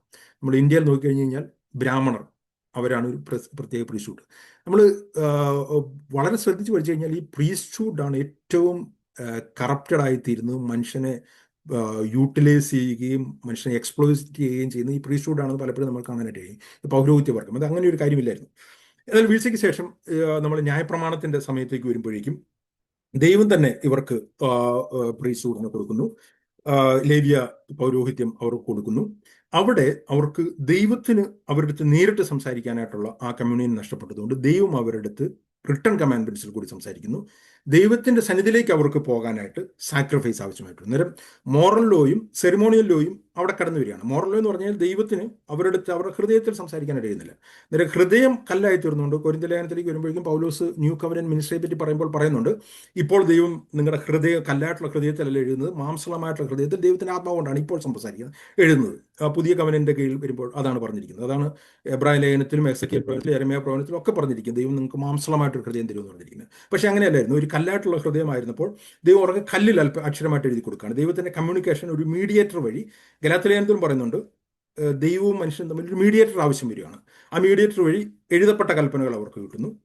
അവർ ഒരു മീഡിയേറ്റർ വഴി ദൈവത്തിന്റെ സന്നിധിയിലേക്ക് സെറിമോണിയൽ ലോയിൽ കൂടി, യാഗങ്ങൾ കൂടി ദൈവത്തെ അപ്രോച്ച് ചെയ്യാനായിട്ട് ശ്രമിക്കുന്നു. ഈ ഒരു കാലഘട്ടം മുമ്പോട്ട് പോകുന്നു. എന്നാൽ നമ്മൾ കഴിഞ്ഞ ആഴ്ചയിലൊക്കെ ചിന്തിച്ചതുപോലെ തന്നെ യേശുക്രിസ്തു എന്ന പെർഫെക്റ്റ് മാൻ ഈ ഭൂമിയിലേക്ക് വരുന്നു. അന്നേരം ഉൽപ്പത്തി പുസ്തകത്തിൽ നമ്മൾ 2 അധ്യായത്തിൽ ചില കാര്യങ്ങൾ കാണുന്നത് വളരെ ഡീറ്റെയിൽ ആയിട്ട് നമ്മൾ വായിച്ചു കഴിഞ്ഞാൽ യേശുക്രിസ്തുവിന്റെ ജീവിതത്തിലാണ് നമുക്ക് കാണാനായിട്ട് കഴിയുന്നത്. അന്നേരം യേശുക്രിസ്തു ഈ ഭൂമിയിലേക്ക് വരുമ്പോൾ യേശുക്രിസ്തു ദൈവമായിട്ടുള്ള പെർഫെക്റ്റ് കണക്ഷനിലാണ് വരുന്നത്.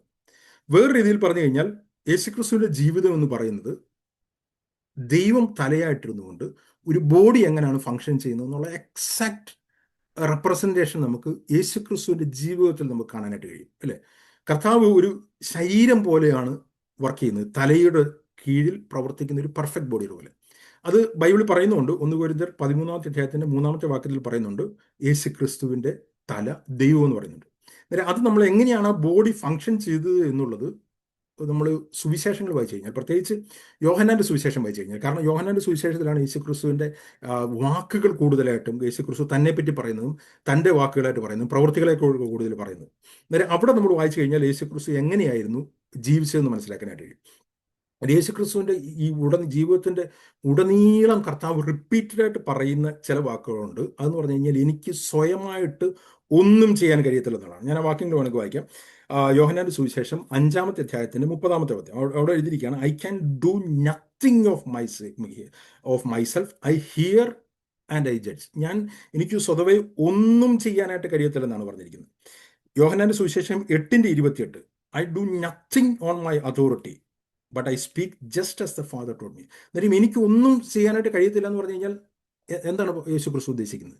യേശുക്രിസ്തു പറഞ്ഞിരിക്കുന്ന ഒരു ശരീരത്തിന് തലയുമായിട്ടുള്ള ബന്ധത്തിലല്ലാതെ ഒന്നും ചെയ്യാൻ കഴിയാത്ത പോലെ, ഒരു തലയിൽ നിന്നുള്ള ഇൻസ്ട്രക്ഷൻ അതേപോലെ റെസ്പോണ്ട് ചെയ്യുന്ന പോലെയാണ് യേശുക്രിസ്തു ഒരു ബോഡിയായിട്ടാണ് ഈ ഭൂമിയിൽ ജീവിച്ചതെന്നാണ് പറഞ്ഞിരിക്കുന്നത്. യോഹന്നാന്റെ സുവിശേഷം 12:49 യേശുക്രിസ്തു പറയാണ്, ഞാൻ സ്വയമായിട്ട് ഒന്നും എനിക്ക് സംസാരിക്കാൻ കഴിയുന്നില്ല. ആ വാക്യങ്ങൾ വേണമെങ്കിൽ നിങ്ങൾക്ക് എടുക്കാം. യോഹന്നാന്റെ സുവിശേഷം അതിന്റെ 12-ാമത്തെ അധ്യായത്തിന്റെ 49-ാമത്തെ വാക്യം, അതിൽ യേശുക്രിസ്തു ഇങ്ങനെയാണ് പറഞ്ഞിരിക്കുന്നത്, ഞാൻ സ്വയമായിട്ട് ഒന്നും ചെയ്യുന്നില്ല എന്ന് പറഞ്ഞിട്ട് ഇവിടെ പറയുകയാണ്, ഞാൻ സ്വയമായിട്ട് ഒന്നും സംസാരിച്ചിട്ടില്ല, എന്നെ അയച്ച പിതാവ് തന്നെ ഞാൻ ഇന്നത് പറയണമെന്നും ഇന്നത് സംസാരിക്കണമെന്നും കൽപ്പന ചെയ്തിട്ടുണ്ട്. അന്നേരം എവറിത്തിങ് യേശുക്രിസ്തു സ്വയമായിട്ടൊന്നും ചെയ്യുന്നില്ല, സ്വയമായിട്ട് സംസാരിക്കുന്നില്ല, സ്വയമായിട്ട് പ്രവർത്തിക്കുന്നില്ല. യോഹന്നാന്റെ സുവിശേഷം 8:28 പറയാണ്, ഞാൻ ഉയർത്തപ്പെട്ടതിന് ശേഷം നിങ്ങൾക്ക് മനസ്സിലാവും ഞാൻ സ്വയമായിട്ടൊന്നും സംസാരിച്ചില്ലെന്ന് പറയാണ്. അന്നേരം കർത്താവിൻ്റെ ജീവിതത്തിന്റെ ഈ ഭൂമിയിലുള്ള മുഴുവൻ ജീവിതത്തെയും നമ്മൾ ശ്രദ്ധിച്ചു കഴിഞ്ഞു കഴിഞ്ഞാൽ ഒറ്റ വാക്കിൽ ഇത് പറയാനായിട്ട് കഴിയും, ദൈവത്തിന്റെ ഇഷ്ടം കേട്ട് ചെയ്ത ഒരു ശരീരം പോലെയാണ് യേശുക്രിസ്തു വർക്ക് ചെയ്തത്. നമ്മൾ എബ്രായ ലേഖനത്തിന്റെ 10-ാമത്തെ അധ്യായത്തിൽ യേശുക്രിസ്തു ഈ ഭൂമിയിലേക്ക് വരുമ്പോൾ, കർത്താവ് ഈ ഭൂമിയിലേക്ക് വരുന്നതിന് മുമ്പ് തന്നെ കർത്താവ് എന്താണ് ചെയ്യാനായിട്ട് വരുന്നത് എന്നുള്ളത് പറയുന്നുണ്ട്. എബ്രായ ലേഖനം 10-ാമത്തെ അധ്യായം നമ്മൾ വായിച്ചാണ്. അതിന്റെ 10-ാമത്തെ അധ്യായത്തിൽ പഴയ നിയമ യാഗങ്ങളെ പറ്റി പറഞ്ഞതിന് ശേഷം 10-5-6 വാക്യങ്ങളിൽ യേശുക്രിസ്തു പറയാണ്, സർവാംഗ ഹോമങ്ങളിലും പാപയാഗങ്ങളിലും നീ പ്രസാദിച്ചില്ല. അപ്പോൾ ഞാൻ പറഞ്ഞു, ഇതാ ഞാൻ വരുന്നു, പുസ്തകച്ചുരുളുകളിൽ എന്നെക്കുറിച്ച് എഴുതിയിരിക്കുന്നു, ദൈവമേ നിന്റെ ഇഷ്ടം ചെയ്യുവാൻ ഞാൻ വരുന്നു എന്ന് പറയാണ്. യേശുക്രിസ്തു സ്വർഗത്തിൽ നിന്ന് വരുന്നതിന് മുമ്പ് കർത്താവ് പറയുന്നത് എന്താണ്? എന്തിനാണ് ഞാൻ ഭൂമിയിലേക്ക് വരുന്നത്?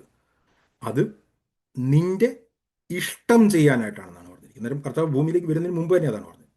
കർത്താവിൻ്റെ ജീവിതത്തിൻ്റെ ഏറ്റവും അവസാനത്തെ ദിവസങ്ങളിൽ കർത്താവ് പറയുന്നൊരു കാര്യമുണ്ട്: പിതാവേ, എൻ്റെ ഇഷ്ടമല്ല, നിന്റെ ഇഷ്ടം നടക്കട്ടെ. അന്നേരം ഭൂമിയിലേക്ക് വരുന്നതിന് മുമ്പും ഭൂമിയിലെ ജീവിതത്തിൻ്റെ അവസാനവും കർത്താവ് പറയുന്നത് നിന്റെ ഇഷ്ടം ചെയ്യട്ടെ എന്ന്. യോഹന്നാന്റെ സുവിശേഷം 6-ാമത്തെ അധ്യായത്തിന്റെ 36-ാമത്തെ വാക്യത്തിൽ യേശുക്രിസ്തു ഭൂമിയിൽ വന്ന ശേഷം യേശുക്രിസ്തു താൻ എന്തിനാണ് ഭൂമിയിലേക്ക് വന്നതെന്ന് തന്റെ വാക്കുകളിൽ പറയുന്നുണ്ട്. യോഹന്നാന്റെ സുവിശേഷം 6-ാമത്തെ അധ്യായത്തിന്റെ 38-ാമത്തെ വാക്യം. അവിടെ ഇങ്ങനെയാണ് പറഞ്ഞിരിക്കുന്നത്: ഞാൻ എൻ്റെ ഇഷ്ടമല്ല, എന്നെ അയച്ചവന്റെ ഇഷ്ടം ചെയ്യാനത്തെ സ്വർഗത്തിൽ നിന്ന് ഭൂമിയിലേക്ക് ഇറങ്ങി വന്നിരിക്കുന്നത്. അന്നേരം നമ്മൾ യേശുക്രിസ്തുവിന്റെ മുഴുവൻ ജീവിതവും ഒറ്റ വാക്കിൽ പറയുകയാണെങ്കിൽ, യേശുക്രിസ്തു എന്തിനാണ് ഭൂമിയിലേക്ക് വന്നത്? യേശുക്രിസ്തു എന്തിനാണ് ഭൂമിയിൽ വന്നതെന്ന് നമുക്ക് വേണമെങ്കിൽ പറയാം. യേശുക്രിസ്തു പാപപരിഹാരമായിട്ടാണ് വന്നത്. യേശുക്രിസ്തു പാപികൾക്ക് വേണ്ടി ജീവൻ കൊടുക്കാനായിട്ട് വന്നതെന്നൊക്കെ പറയുമെങ്കിലും കർത്താവിൻ്റെ വാക്കിൽ ഒരൊറ്റ വാക്ക് കാര്യമേ ഉള്ളൂ: പിതാവിൻ്റെ ഇഷ്ടം ചെയ്യാനായിട്ട് ഞാൻ വന്നു. ഇതാണ് നമ്മൾ ഫിലിപ്പ് ലേഖനത്തിലേക്ക് വരുമ്പോഴേക്കും ഈ ആറ്റിറ്റ്യൂഡാണ് ദൈവമക്കൾക്ക് ഉണ്ടാകേണ്ടതെന്ന് ഫിലിപ്പ് ലേഖനത്തിൽ പൗലോസ് പറഞ്ഞിരിക്കുന്ന ആ വാക്യം വേണമെങ്കിൽ നമുക്ക് പെട്ടെന്ന് എടുക്കാം. ഫിലിപ്പ് ലേഖനം അതിൻ്റെ 2-ാമത്തെ അധ്യായത്തിൽ ഇതേ ആറ്റിറ്റ്യൂഡ് നിങ്ങൾക്കും ഉണ്ടാകട്ടെ എന്ന് പറയുമ്പോൾ, ഈ എബ്രായ ലേഖനത്തിലും യേശുക്രിസ്തുവിൻ്റെ ജീവിത അവസാനത്തിലും യേശുക്രിസ്തുവിൻ്റെ ജീവിത മധ്യത്തിലും കർത്താവ് പറയുന്ന അതേ കാര്യം തന്നെ പറയാണ്. അവിടെ പറയാണ്, ക്രിസ്തുയേശുവിൻ്റെ അതേ ആറ്റിറ്റ്യൂഡ് തന്നെ നിങ്ങൾക്കുണ്ടായിരിക്കട്ടെ. യേശുക്രിസ്തുവിൻ്റെ ഭാവം എന്തായിരുന്നു?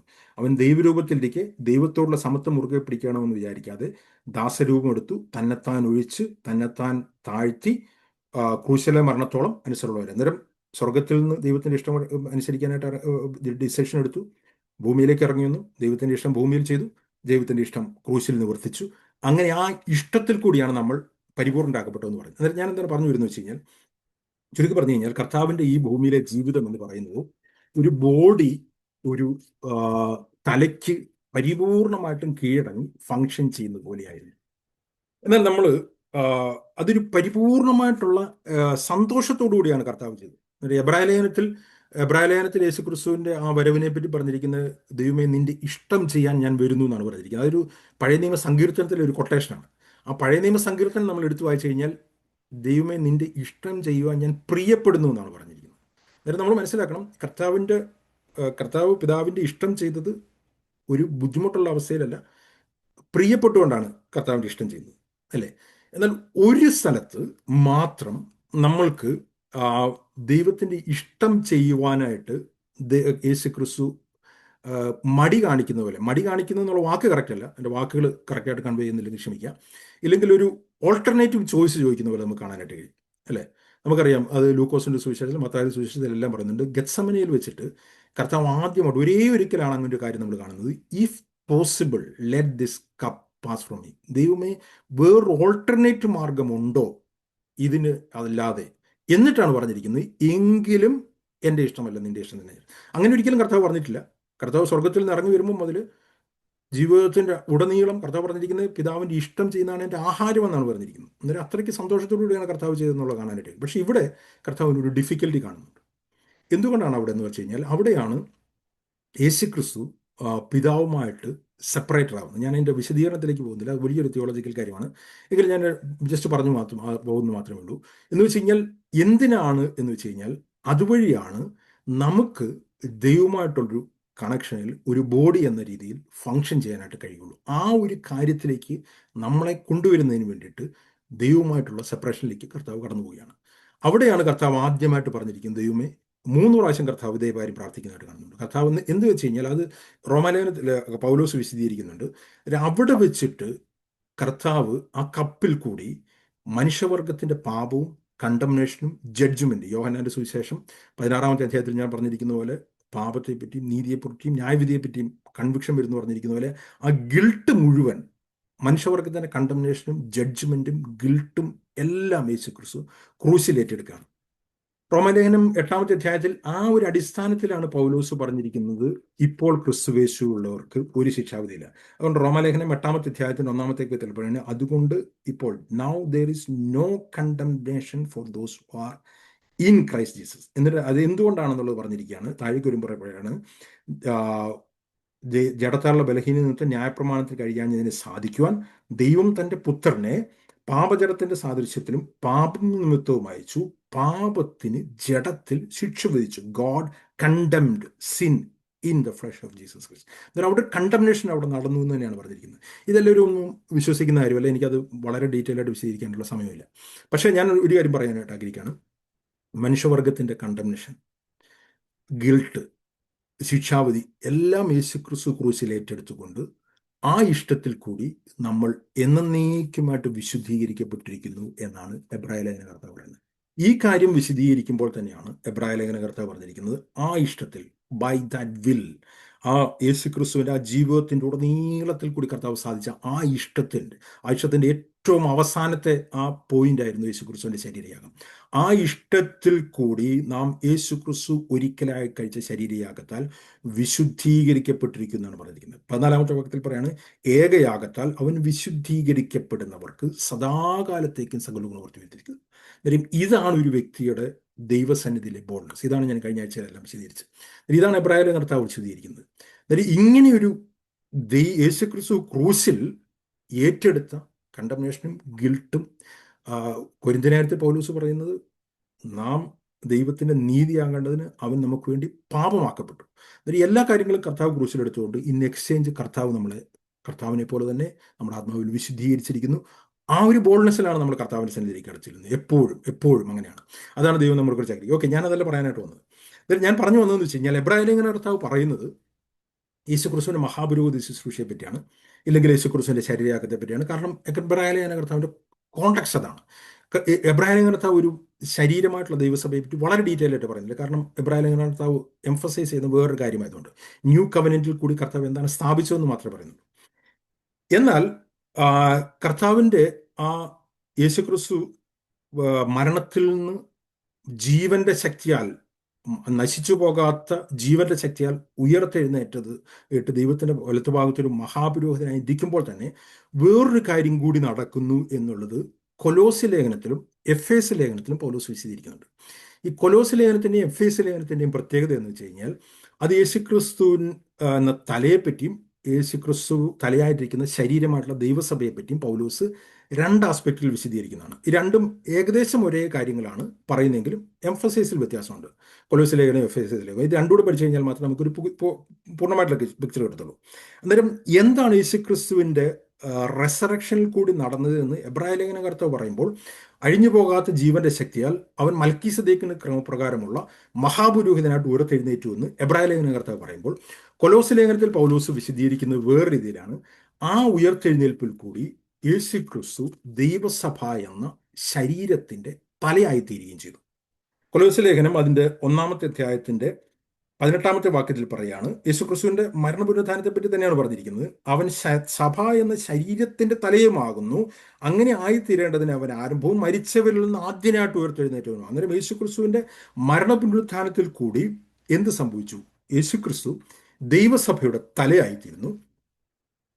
അതേപോലെ തന്നെ യേശുക്രിസ്തുവിനെ മരണപുനരുത്ഥാനത്തിൽ യേശുക്രിസ്തുവിനെ ഉയർത്തെഴുന്നേൽപ്പിച്ച അതേ ജീവന്റെ ശക്തിയിൽ കൂടി നമ്മൾ ഉയർത്തെഴുന്നേൽക്കുമ്പോൾ നമ്മൾ യേശുക്രിസ്തുവിന്റെ ശരീരത്തിന്റെ അവയവങ്ങളായിത്തീരുന്നു. എഫേസ് ലേഖനം അതിന്റെ 1-ാമത്തെ അധ്യായത്തിൽ കൊലോസ്യ ലേഖനത്തിൽ പറഞ്ഞ അതേ കാര്യം എഫേസ് ലേഖനം വേറൊരു രീതിയിൽ വിശദീകരിക്കുകയാണ്. അവിടെ പറഞ്ഞിരിക്കുകയാണ്, അവിടെയും യേശുക്രിസ്തു ഉയർത്തെഴുന്നതിനെ പറ്റിയാണ് പറഞ്ഞിരിക്കുന്നത്.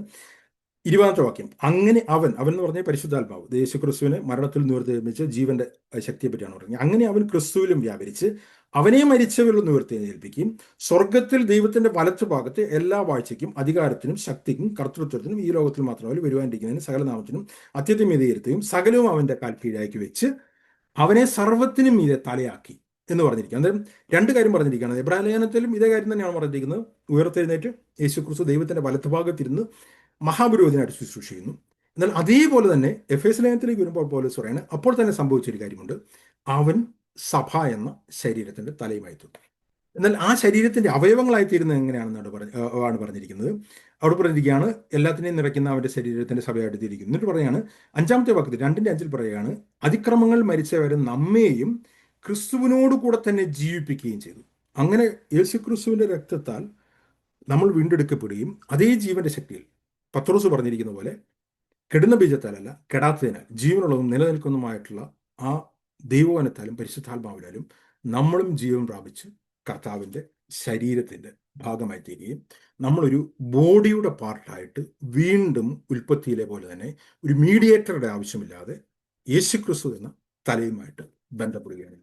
അതാണ് ബൈബിൾ പഠിപ്പിക്കുന്നത്. രണ്ട് മിനിസ്ട്രിയാണ് യേശുക്രിസ്തുവിനെ പറ്റിയുള്ള ഫങ്ഷൻസ് ഉയർത്തെഴുന്നേൽപ്പിൽ കൂടി സംഭവിച്ചു എന്നുള്ളത് എബ്രായ ലേഖനം, കൊലോസ് ലേഖനം, എഫേസ് ലേഖനം ഒക്കെ വായിക്കുമ്പോൾ മനസ്സിലാവുന്നു. കൊലോസ് ലേഖനം, എഫേസ് ലേഖനവും ആ ദൈവസഭ എന്നുള്ള ആ ബോഡിയെ പറ്റിയാണ് പറയുന്നത്. ഒരു ലോക്കൽ ചർച്ചിനെ പറ്റിയല്ല. ലോക്കൽ ചർച്ചിനെ പറ്റിയും അത് ആപ്ലിക്കബിൾ ആണെങ്കിലും സബ്ജക്റ്റ് ഒരു യൂണിവേഴ്സൽ ബോഡിയെ പറ്റി അല്ലെങ്കിൽ അദൃശ്യമായിട്ടുള്ള കർത്താവിൻ്റെ സഭയെ പറ്റിയാണ് പറഞ്ഞിരിക്കുന്നത്. ഞാനത് മുമ്പോട്ട് പോകുമ്പോൾ സമയമുണ്ടെങ്കിൽ വിശദീകരിക്കാം. എന്നിട്ട് യേശുക്രിസ്തുവിൻ്റെ ഉയർത്തെഴുന്നേൽപ്പിൽ കൂടി കർത്താവ് സഭയുടെ തലയായി തീരുകയും ദൈവസഭ യേശുക്രിസ്തുവിലുള്ള വിശ്വാസത്തിൽ കൂടി നമ്മൾ കർത്താവിൻ്റെ ശരീരത്തിൻ്റെ ഭാഗമായി തീരുകയും ചെയ്തു. യേശുക്രിസ്തുവിൻ്റെ ഉയർത്തെഴുന്നേൽപ്പിൽ കൂടി യേശുക്രിസ്തു ദൈവത്തിനും മധ്യത്തിനും മധ്യയുള്ള ഏക മധ്യസ്ഥനായി തീരുകയും മഹാപുരോഹിതനായി തീരുകയും അതേ ജീവന്റെ ശക്തികൾ കൂടി ഉയർത്തെഴുന്നേറ്റ് നമ്മൾ പുരോഹിത വർഗമായി തീരുകയും ചെയ്യുന്നു, അല്ലേ? അന്നേരം യേശുക്രിസ്തുവിന് രണ്ടു ഫംഗ്ഷൻ ഉണ്ട്. ഒന്ന് സഭയുടെ തല, ഒന്ന് മഹാപുരോഹിതൻ. രണ്ടും ജീവന്റെ ശക്തിയിൽ കൂടി ഉള്ള ഉയർത്തെഴുന്നേൽപ്പിൽ കൂടിയാണ് സ്ഥാപിച്ചത്. അതേ ജീവന്റെ ശക്തിയിൽ കൂടി ഉയർത്തെഴുന്നേൽക്കപ്പെടുമ്പോൾ നമ്മൾക്ക് രണ്ട് രീതിയിലാണ് ആയിത്തീരുന്നത്. രണ്ടിൽ എന്ന് പറഞ്ഞു കഴിഞ്ഞാൽ രണ്ടിൽ കൂടുതലുണ്ടെങ്കിൽ ഞാൻ പറയുന്ന സബ്ജക്റ്റിലേക്ക് മാത്രം വരികയാണ്. ഒന്ന്, നമ്മൾ ദൈവസഭയുടെ ജീവനുള്ള അവയവങ്ങളായിത്തീരുന്നു, നമ്മൾ മഹാപുരോഹിതന്മാരായിത്തീരുന്നു. ഇത് രണ്ടും രണ്ട് ഫംഗ്ഷൻ ആയതുകൊണ്ടാണ് പറഞ്ഞിരിക്കുന്നത്. ഇതാണ് പത്രോസിന്റെ ലേഖനത്തിൽ കൂടി വിശദീകരിക്കുന്നത്. അങ്ങനെയാണ് നമ്മൾ ഒരേ പണി ഒരേ സമയം നടക്കുന്നത്. നമ്മൾ എന്താണ് പറഞ്ഞിരിക്കുന്നത്? ജീവനുള്ള കല്ലുകളായിട്ട്, ജീവനുള്ള ഒരു ആലയമായിട്ടും ബോഡിയായിട്ട് പണിയപ്പെടുകയും അതേപോലെ തന്നെ പുരോഹിത വർഗമായിട്ടും പണിയപ്പെടുകയും ചെയ്തു. ഇങ്ങനെ ആയിത്തീരുമ്പോൾ ഇതോടൊപ്പം തന്നെ കൊരിന്ത്യർ ലേഖനത്തിൽ പറയുന്നുണ്ട്, നമ്മളെ ദൈവം അവനോടുകൂടെ അഭിഷേകം ചെയ്തു എന്നാണ് പറഞ്ഞിരിക്കുന്നത്. അന്നേരം പുരോഹിത ശുശ്രൂഷയ്ക്കുള്ള അഭിഷേകം അവിടെ വെച്ച് തന്നെ നടക്കുകയാണ്. എല്ലാം ഒരേ സംഭവത്തിൽ നടക്കുന്ന കാര്യമാണ്. ഇതിൻ്റെ എല്ലാം വിശദീകരണത്തിലേക്ക് ഞാൻ പോകാനായിട്ട് സമയമില്ലാത്തതുകൊണ്ട് ഞാൻ പെട്ടെന്ന് പറഞ്ഞു പോവുകയാണ്. അന്നേരം പരിശുദ്ധാത്മാവിനാൽ മുദ്രയിടുന്നു, നമ്മൾ പരിശുദ്ധാത്മാവിനാൽ സ്നാനമിട്ട് ദൈവസഭ എന്ന ശരീരത്തിൻ്റെ ഭാഗമായി തീരുന്നു. പരിശുദ്ധാത്മാവിനെ നമ്മൾ പാനം ചെയ്യുന്നു, തലയോടുകൂടെ തന്നെ അഭിഷേകം ചെയ്യുന്നു. നമ്മൾ പഴയ നിയമത്തിൽ വായിച്ചു കഴിഞ്ഞാൽ അഭിഷേകം തലയിലാണ്, മഹാപുരോഹിതന്റെ തലയിലേക്കാണ് വീഴുന്നത്. അതിൽ നിന്നാണ് ബോഡിയിലേക്ക് പകരുന്നത്. അതേപോലെ തന്നെ ഇതെല്ലാം ഒരുമിച്ച് നടക്കുന്നതാണ് പറഞ്ഞത്. ഞാൻ മുമ്പോട്ട് വേണമെങ്കിൽ സമയമുള്ള വിചാരിക്കാം. അന്നേരം നമ്മൾ എയർലി ചർച്ചിനെ നമ്മൾ പഠിച്ചു കഴിഞ്ഞ് കഴിഞ്ഞാൽ ഈ ഒരു ട്രൂത്ത് അവർ മനസ്സിലാക്കിയതുകൊണ്ട് അവരത് പ്രാക്ടീസ് ചെയ്യുകയും ചെയ്തു. എപ്പോഴും ഞാൻ അതുകൊണ്ടാണ് പറഞ്ഞിരിക്കുന്നത്, നമ്മളൊരു ദൈവസഭ ഒരു ബോഡിയാണ് എന്നുള്ള രീതിയിൽ ആക്കാത്ത വ്യക്തികൾക്ക് ഒരിക്കലും പുതിയ നിയമ പൗരോഹിത്യം പ്രാക്ടീസ് ചെയ്യാനായിട്ട് കഴിയത്തില്ല. അവർ പുതിയ നിയമസഭ എന്നുള്ള പേരുണ്ടായിരിക്കാം, പക്ഷെ അവർ പഴയ നിയമ പൗരോഹിത്യമായിരിക്കും പ്രാക്ടീസ് ചെയ്യുക. പഴയ നിയമ പൗരോഹിത്യം ആയിരിക്കത്തില്ല, പുതിയ നിയമ പൗരോഹിത്യം എന്നുള്ള പേരിൽ പഴയ നിയമത്തെ പൗരോഹിത്യമായിരിക്കും പ്രാക്ടീസ് ചെയ്യുന്നത്. എന്നിട്ട് അതുകൊണ്ടാണ് പറഞ്ഞത്, ഞാൻ പറഞ്ഞത് ഇതിൻ്റെ ഒരു പ്രിൻസിപ്പിൾ ആദ്യം മനസ്സിലാക്കണം. നമുക്ക് പുതിയ നിയമ പൗരോഹിത്യം എന്നുള്ളത് നമുക്ക് ഡയറക്റ്റ്ലി ഒരാളെ പഠിപ്പിക്കാനായിട്ട് കഴിയത്തില്ല. കാരണം അവർക്ക് ദൈവസഭ എന്താണെന്ന് പോലും അറിയത്തില്ല. പുതിയ നിയമ ദൈവസഭ എന്താണെന്ന് അറിയാതെ പുതിയ നിയമ പൗരോഹിത്യം പഠിക്കാനായിട്ട് കഴിയത്തില്ല. ഞാൻ പലപ്പോഴും പല ആൾക്കാരുടെ അടുത്തും സംസാരിക്കുമ്പോൾ അവർക്ക് എന്താണ് പറഞ്ഞിരിക്കുന്നത്, ഒരു പുതിയ നിയമ ദൈവസഭ ബിൽഡ് ചെയ്യപ്പെടണമെന്ന് റിയലായിട്ട് ആഗ്രഹമുള്ള വ്യക്തികൾ വളരെ വളരെ കുറവാണെന്നാണ് എൻ്റെ ഒരു പേഴ്സണലായിട്ടും അനേകരുടെ അടുത്തുള്ള ഇൻട്രാക്ഷൻ എനിക്ക് മനസ്സിലാവും. കുറച്ച് പേരുണ്ട്, തീർച്ചയായിട്ടും ഉണ്ട്. അത് നമുക്ക് ദൈവമാണ് ഈ പണിയെല്ലാം ചെയ്യുന്നത്, നമുക്ക് ചെയ്യാൻ കഴിയുന്ന കാര്യമല്ല. പക്ഷെ നമുക്കതിൽ ആഗ്രഹമുണ്ടെന്നുള്ള വലിയൊരു ചോദ്യമാണ്, അല്ലേ? യേശുക്രിസ്തു പറയാൻ, ദൈവമേ നിന്റെ ഇഷ്ടം ചെയ്യാൻ ഞാൻ പ്രിയപ്പെടുന്നു എന്നാണ് പറഞ്ഞിരിക്കുന്നത്. അന്നേരം വ്യക്തിപരമായിട്ടുള്ള വിശദീകരണത്തിന് വേണ്ടിയിട്ട് ആൾക്കാർക്ക് താല്പര്യമുണ്ട്. വ്യക്തിപരമായിട്ട് വിശുദ്ധിയിൽ ജീവിക്കാനായിട്ട് ആൾക്കാർക്ക് താല്പര്യമുണ്ട്. നമ്മൾ ഇതുവരെ പറഞ്ഞ ക്ലാസ്സുകളിലെല്ലാം പറഞ്ഞത് വ്യക്തിപരമായിട്ടുള്ള ക്രിസ്ത്യ ജീവിതത്തെ പറ്റി മാത്രമാണ്. ദൈവസഭയെ പറ്റി ഞാൻ ഒരു വാക്ക് പോലും പറഞ്ഞില്ല, ഇല്ലെങ്കിൽ വളരെ ചുരുക്കമായിട്ട് സൂചിപ്പിച്ചിട്ടുണ്ടെന്ന് മാത്രമേ ഉള്ളൂ. അത് പലർക്കും താല്പര്യമാണ്. എന്നാൽ ഒരു ബോഡിയായിട്ട് ബിൽഡ് ചെയ്യപ്പെടണമെന്നും ഒരു പുതിയ നിയമ ദൈവസഭ ഒരു ശരീരമായിട്ട് വർക്ക് ചെയ്യപ്പെടുന്ന ഒരു ന്യൂ കവനന്റ് ചർച്ച് എൻ്റെ സ്ഥലത്ത്, ഞാനായിരിക്കുന്നിടത്ത് കാണണമെന്നുള്ള അതിയായ ആഗ്രഹമുള്ള വ്യക്തികൾ എൻ്റെ ഇത്രയും നാളത്തെ ക്രിസ്ത്യ ജീവിതത്തിൽ വളരെ ചുരുക്കം പേരെ ഞാൻ കണ്ടിട്ടുള്ളൂ. പലർക്കും അതിനുള്ള ആഗ്രഹമേ ഇല്ല. അവർക്ക് കുറേ വിശ്വാസികൾ രക്ഷിക്കപ്പെടണം, വിശ്വാസികൾ വിശുദ്ധരായിട്ട് ജീവിക്കണം. അവിടെ പഴയ നിയമ പൗരോഹിത്യം ആയിക്കോട്ടെ, പുതിയ നിയമ പൗരോഹിത്യം ആയിക്കോട്ടെ, എങ്ങനെയെങ്കിലുമൊക്കെ കാര്യങ്ങൾ മുമ്പോട്ട് പോകണം, വിശുദ്ധരായിട്ട് ജീവിച്ച് സ്വർഗത്തിൽ പോകണമെന്നുള്ളതിൻ്റെ അപ്പുറത്തേക്ക് ഒരു ബോഡിയായിട്ട് ബിൽഡ് ചെയ്യപ്പെടണമെന്നും ദൈവത്തിൻ്റെ ഒറിജിനൽ പർപ്പസ് ഈ ഭൂമിയിൽ ഫങ്ഷൻ ചെയ്യണമെന്നുള്ള റിയൽ ആഗ്രഹമുള്ളവരെ കാണാനായിട്ട് കഴിയുന്നില്ല. ഞാൻ പറഞ്ഞ് കാണാനായിട്ട് കഴിയുന്നില്ല എന്ന് പറയുമ്പോൾ നിങ്ങൾ തിരിച്ചത് അങ്ങനെയുള്ള ആൾക്കാരുണ്ട്, കുറച്ച് പേര്, പക്ഷെ വളരെ ചുരുക്കം പേര് ആൾക്കാരാണ്. അങ്ങനെയുള്ള ദൈവസഭയെ നയിക്കുന്ന വ്യക്തികൾക്ക് ആ ഒരു കാഴ്ചപ്പാടില്ലാത്തടത്തോളം അതിനേക്ക് ശ്രമിക്കാനായിട്ട് കഴിയത്തില്ല. ശ്രമിച്ചാലും അതിന് നടക്കണമെങ്കിൽ വേറെ കാര്യങ്ങളുണ്ട്, ഞാൻ മുമ്പോട്ട് പോയി ശരിക്കും. പക്ഷേ ഒരു കാഴ്ചപ്പാട് ഏറ്റവും ആവശ്യമാണ്. ഞാൻ എപ്പോഴും പറയാനായിട്ട് ശ്രമിക്കുന്നത് ഈ ഒരു കാഴ്ചപ്പാട് ദൈവത്തിൻ്റെ ഭാരം അതാണ്. എഫ് എസ് ലേഖനത്തിലും കൊലോസ് ലേഖനത്തിലും ഒക്കെ പൗലോസ് ദൈവത്തിൻ്റെ ആത്യന്തികമായിട്ടുള്ള ആഗ്രഹം എന്ന് പറഞ്ഞിരിക്കുന്ന കുറേ വിശുദ്ധന്മാരെ സ്വർഗത്തിൽ കൊണ്ടുപോകാന്നുള്ളതല്ല, ഒരിക്കലുമല്ല. ദൈവത്തിൻ്റെ ആത്യന്തികമായിട്ടുള്ള ആഗ്രഹം എന്ന് പറഞ്ഞു കഴിഞ്ഞാൽ ബോഡി ബിൽഡ് ചെയ്യപ്പെടുക എന്നുള്ളതാണ്, ആ സഭയെ പറ്റിയുള്ളതാണ്. അതാണ് ദൈവത്തിൻ്റെ ആത്യന്തിക ഉദ്ദേശം. എന്നിട്ട് ഞാൻ ഹോളിനെസ് ആണ് എൻഡ് ഗോൾ എന്ന് പറയുമ്പോൾ ഇൻഡിവിജ്വൽ കാര്യമാണ് ഞാൻ പറയുന്നത്. പക്ഷേ ആസ് എ കോർപ്പറേറ്റ് ബോഡി ദൈവസഭ ബിൽഡ് ചെയ്യപ്പെടണം എന്നുള്ളതാണ്. ഞാൻ പോട്ടെ എങ്ങനെയും അന്നേരം എന്താണ് ഞാൻ പറഞ്ഞു വന്നത്. അന്നേരം ഈ ഒരു കാഴ്ചപ്പാട് ഇല്ലാത്ത വ്യക്തികൾക്ക് ഒരിക്കലും അതിൽ എന്താ പറയുക പുതിയ നിയമ പൗരോഹിത്യം മാത്രമായിട്ട് എക്സസൈസ് ചെയ്യാനായിട്ട് എഴുതില്ല. അന്നേരം അതവർക്ക് അവരതിൽ പരാജയപ്പെടുകയും ചെയ്യും. ഓക്കെ, ഞാൻ പോട്ടെ. എന്നിട്ട് ഇങ്ങനൊരു കാഴ്ചപ്പാട് ഒരു ദൈവമക്കൾക്കെന്നുള്ളതിനേക്കാൾ കൂടുതൽ ദൈവസഭയെ നയിക്കുന്ന വ്യക്തികൾക്ക് ആവശ്യമാണ്. അതാണ് പൗലോസ് എപ്പോഴും പറയാനായിട്ട് ശ്രമിക്കുന്നത്. പൗലോസ് ആ ഒരു ഭാരം കൺവേ ചെയ്യാനായിട്ട് എപ്പോഴും ശ്രമിക്കുന്നുണ്ട്. വിശ്വാസികൾക്ക് ഉണ്ടാവണം, അതിനേക്കാൾ കൂടുതൽ നയിക്കുന്നവർക്കാണ്. എന്നാൽ അങ്ങനെ ഒരു കാഴ്ചപ്പാടുണ്ടെങ്കിലും ഒരു ദൈവസഭ അങ്ങനെ ബിൽഡ് ചെയ്യാനായിട്ടുള്ള വേറെ ചില ബുദ്ധിമുട്ടുണ്ട്. അതിലേക്കാണ് ഞാൻ പോകുന്നത്. അന്നേരം ഏർലി ചർച്ച് ഇങ്ങനെ ഫങ്ഷൻ ചെയ്യാനായിട്ട് അവരെപ്പോഴും ശ്രമിച്ചിരുന്നു, ഇല്ലെങ്കിൽ അതിൻ്റെ ലീഡേഴ്സ് അതിന് വേണ്ടിയിട്ട് ആ ഒരു കാര്യം വിശ്വാസികളെ പഠിപ്പിക്കാനായിട്ട് ശ്രമിച്ചിരുന്നു. അതുകൊണ്ടാണ് കൊലോസ് ലേഖനത്തിൽ എഫ് എസ് ലേഖനത്തിലൊക്കെ ഡീറ്റെയിൽ ആയിട്ട് ഈ കാര്യങ്ങൾ പൗലോസ് വിശദീകരിക്കുന്നത്. എന്നാൽ അതിനൊരു പ്രാക്ടിക്കലി ബുദ്ധിമുട്ടുണ്ട്. എന്താണെന്ന് വെച്ച് കഴിഞ്ഞാൽ ഞാൻ ആദ്യം പറഞ്ഞു തുടങ്ങിയ എന്താണ്, ഒരു നീതി പ്രാക്ടീസ് ചെയ്യുന്നതിനെ പറ്റിയാണ് പറഞ്ഞത്. അന്നേരം ഒരു വീണ്ടും ജനിച്ച ദൈവപൈതൽ അവൻ റൈച്ചസ്നെസ് പ്രാക്ടീസ് ചെയ്യുന്നുണ്ടെങ്കിൽ മാത്രമേ അവന് ദൈവസഭയോട് ഒരു അവയവമായിട്ട് ഫങ്ഷൻ ചെയ്യാനായിട്ട് കഴിയത്തുള്ളൂ. അല്ലെങ്കിൽ അവൻ്റെ ഒരു അവയവം തന്നെയാണ്. വീണ്ടും ജനിക്കുന്നതിൽ കൂടി അവൻ ആ ദൈവസഭ എന്ന ശരീരത്തിൻ്റെ ഭാഗമായി തീരുന്നു. എന്നാൽ ഒരു ആക്റ്റീവ് അവയവമായിട്ട് അവൻ വർക്ക് ചെയ്യണമെങ്കിൽ അവൻ ഇൻഡിവിജ്വലായിട്ട് ദൈവസഭയിൽ ഇല്ലെങ്കിൽ ആ ഇൻഡിവിജ്വലായിട്ട് അവൻ നീതി പ്രാക്ടീസ് ചെയ്യുന്നതിലേ ഉള്ളൂ. ഈ റോമാലേഖനം 12-ാമത്തെ അധ്യായത്തിലേക്ക് വരുമ്പോൾ നമ്മൾ കാണാനായിട്ട് കഴിയും. നമുക്ക് പെട്ടെന്ന് ആ വാക്യം എടുക്കാം. റോമാലേഖനം 12:1 അതിലിങ്ങനെയാണ്. റോമാലേഖനം ഞാനിത് ഡീറ്റെയിൽ ആയിട്ട് വേഴ്സ് ബൈ വേഴ്സ് ആയിട്ട് എടുത്തപ്പോൾ ഇത് കൂടുതൽ വിശദീകരിച്ചാണ്. ആ 10 അധ്യായം വരെയും കർത്താവ് പൗലോസ് ഇൻഡിവിജ്വലായിട്ടുള്ള സാൽവേഷനെ പറ്റിയും സാങ്ക്ടിഫിക്കേഷനെ പറ്റിയും ന്യായപ്രമാണത്തിലുള്ള സ്വാതന്ത്ര്യത്തിനെ പറ്റിയും പാപത്തിൽ നിന്നുള്ള സ്വാതന്ത്ര്യത്തിനെ പറ്റിയും നീതിയുടെ ആയുധങ്ങളായിട്ട് നമ്മുടെ അവയവങ്ങളെ സമർപ്പിക്കുന്നതിനെ പറ്റി ഒക്കെ പറഞ്ഞു, അല്ലേ? റോമാലേഖനം 6-ാമത്തെ അധ്യായത്തിൽ നീതിയുടെ ആയുധങ്ങളായിട്ട് ഇൻഡിവിജ്വലായിട്ട് നമ്മുടെ അവയവങ്ങളെ സമർപ്പിക്കണമെന്നും അങ്ങനെ നമ്മൾ വിശുദ്ധീകരണം പ്രാപിച്ചുകൊണ്ടേയിരിക്കണമെന്ന് പറഞ്ഞു.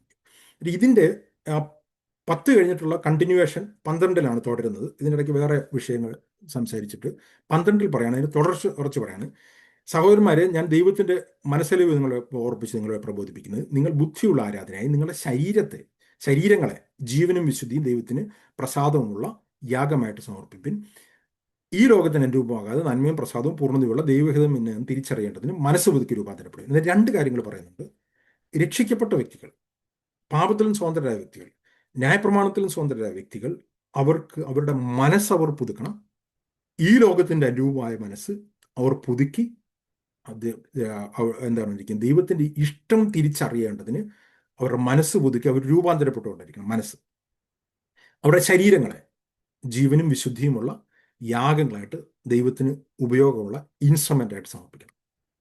ഇത് രണ്ടും ഇവർ ചെയ്യുമ്പോൾ താഴേക്ക് പറയുന്നത് ദൈവസഭയുടെ അവയവമായിട്ട് ഇവർ വർക്ക് ചെയ്യുന്നതാണ്. അതിൻ്റെ തുടർച്ച തന്നെയാണ് പറഞ്ഞിരിക്കുന്നത്. 4-ാമത്തെ വാക്യത്തിൽ പറയുകയാണ്, ഒരു ശരീരത്തിൽ നമുക്ക് പല അവയവങ്ങളുണ്ടല്ലോ, എല്ലാ അവയവങ്ങൾക്കും പ്രവൃത്തി ഒന്നല്ലതാണ്. എന്നിട്ട് ആ ശരീരത്തിൻ്റെ പ്രവൃത്തി എവിടെയാണ്? എന്നിട്ട് ഞാൻ എന്താ പറഞ്ഞതെന്ന് വെച്ച് കഴിഞ്ഞാൽ, ഒന്ന്, ഈ ദൈവസഭയിലെ ലീഡേഴ്സിന് ഇതിനെപ്പറ്റിയുള്ള കാഴ്ചപ്പാടുണ്ടായിരിക്കണം, ആ ഡോക്ടറിൻ ക്ലിയർ ആക്കണം. 2, ദൈവസഭയിലുള്ള ഓരോ വ്യക്തികളും അവരുടെ അവയവങ്ങളെ ജീവനും വിശുദ്ധിയുമുള്ള ദൈവത്തിന് യാഗമായിട്ട് സമർപ്പിക്കുകയും അവർ മനസ്സ് പുതുക്കി രൂപാന്തരപ്പെടുകയും. അങ്ങനെ ചെയ്യുമ്പോൾ അവരെന്താണ്, അവർ ഒരു അവയവമായിട്ട് ഫങ്ഷൻ ചെയ്യുകയും അവർക്ക് അവരുടെ രാജകീയ പുരോഹിത ശുശ്രൂഷ എന്താണെന്ന് തിരിച്ചറിയും. അതാണ് അവിടെ പറഞ്ഞിരിക്കുന്നത്, നന്മയും പ്രസാദവും പൂർണ്ണതയുമുള്ള ദൈവത്തിൻ്റെ ഹിതം എന്നാണ്. നമ്മൾ കഴിഞ്ഞ ആഴ്ചയിൽ പറഞ്ഞു ദൈവത്തിൻ്റെ ഒരു ഹിതമുണ്ട്. കൊലോസ്യ ലേഖനത്തിൽ പറയുന്നത് ദൈവത്തിൻ്റെ ഇഷ്ടമോ നിങ്ങളുടെ വിശുദ്ധീകരണം തന്നെ. എന്നൊരു ഇൻഡിവിജ്വൽ കാര്യമാണ് അവിടെ പറഞ്ഞിരിക്കുന്നത്. ആ വിശുദ്ധീകരണം നടക്കുന്നതിനെ പറ്റിയാണ് മുകളിൽ പറഞ്ഞത്. അങ്ങനെ നമ്മളുടെ ജീവിതത്തിൽ വിശുദ്ധീകരണം നടന്നുകൊണ്ടേയിരിക്കുമ്പോൾ നമുക്കൊരു കാര്യം തിരിച്ചറിയുകയാണ്, എന്താണ് എൻ്റെ ദൈവസഭയിലുള്ള ബോഡിയിലുള്ള എൻ്റെ ഫങ്ഷൻ, എന്താണ് എൻ്റെ രാജകീയ പുരോഹിത ശുശ്രൂഷ എന്നുള്ളത് ഞാൻ തിരിച്ചറിയുകയാണ്. ഇത് തിരിച്ചറിയുമ്പോൾ ഞാൻ അതിനായിട്ട് ദൈവത്തിന് എന്നെ എടുത്തിട്ട് അതിനായിട്ട് ഉപയോഗിക്കാനായിട്ട് കഴിയും. ചില കാര്യങ്ങൾ കൂടി ഞാൻ പറയട്ടെ, എൻ്റെ സമയം പോയെങ്കിലും ഞാൻ പെട്ടെന്ന് പറയാണ്.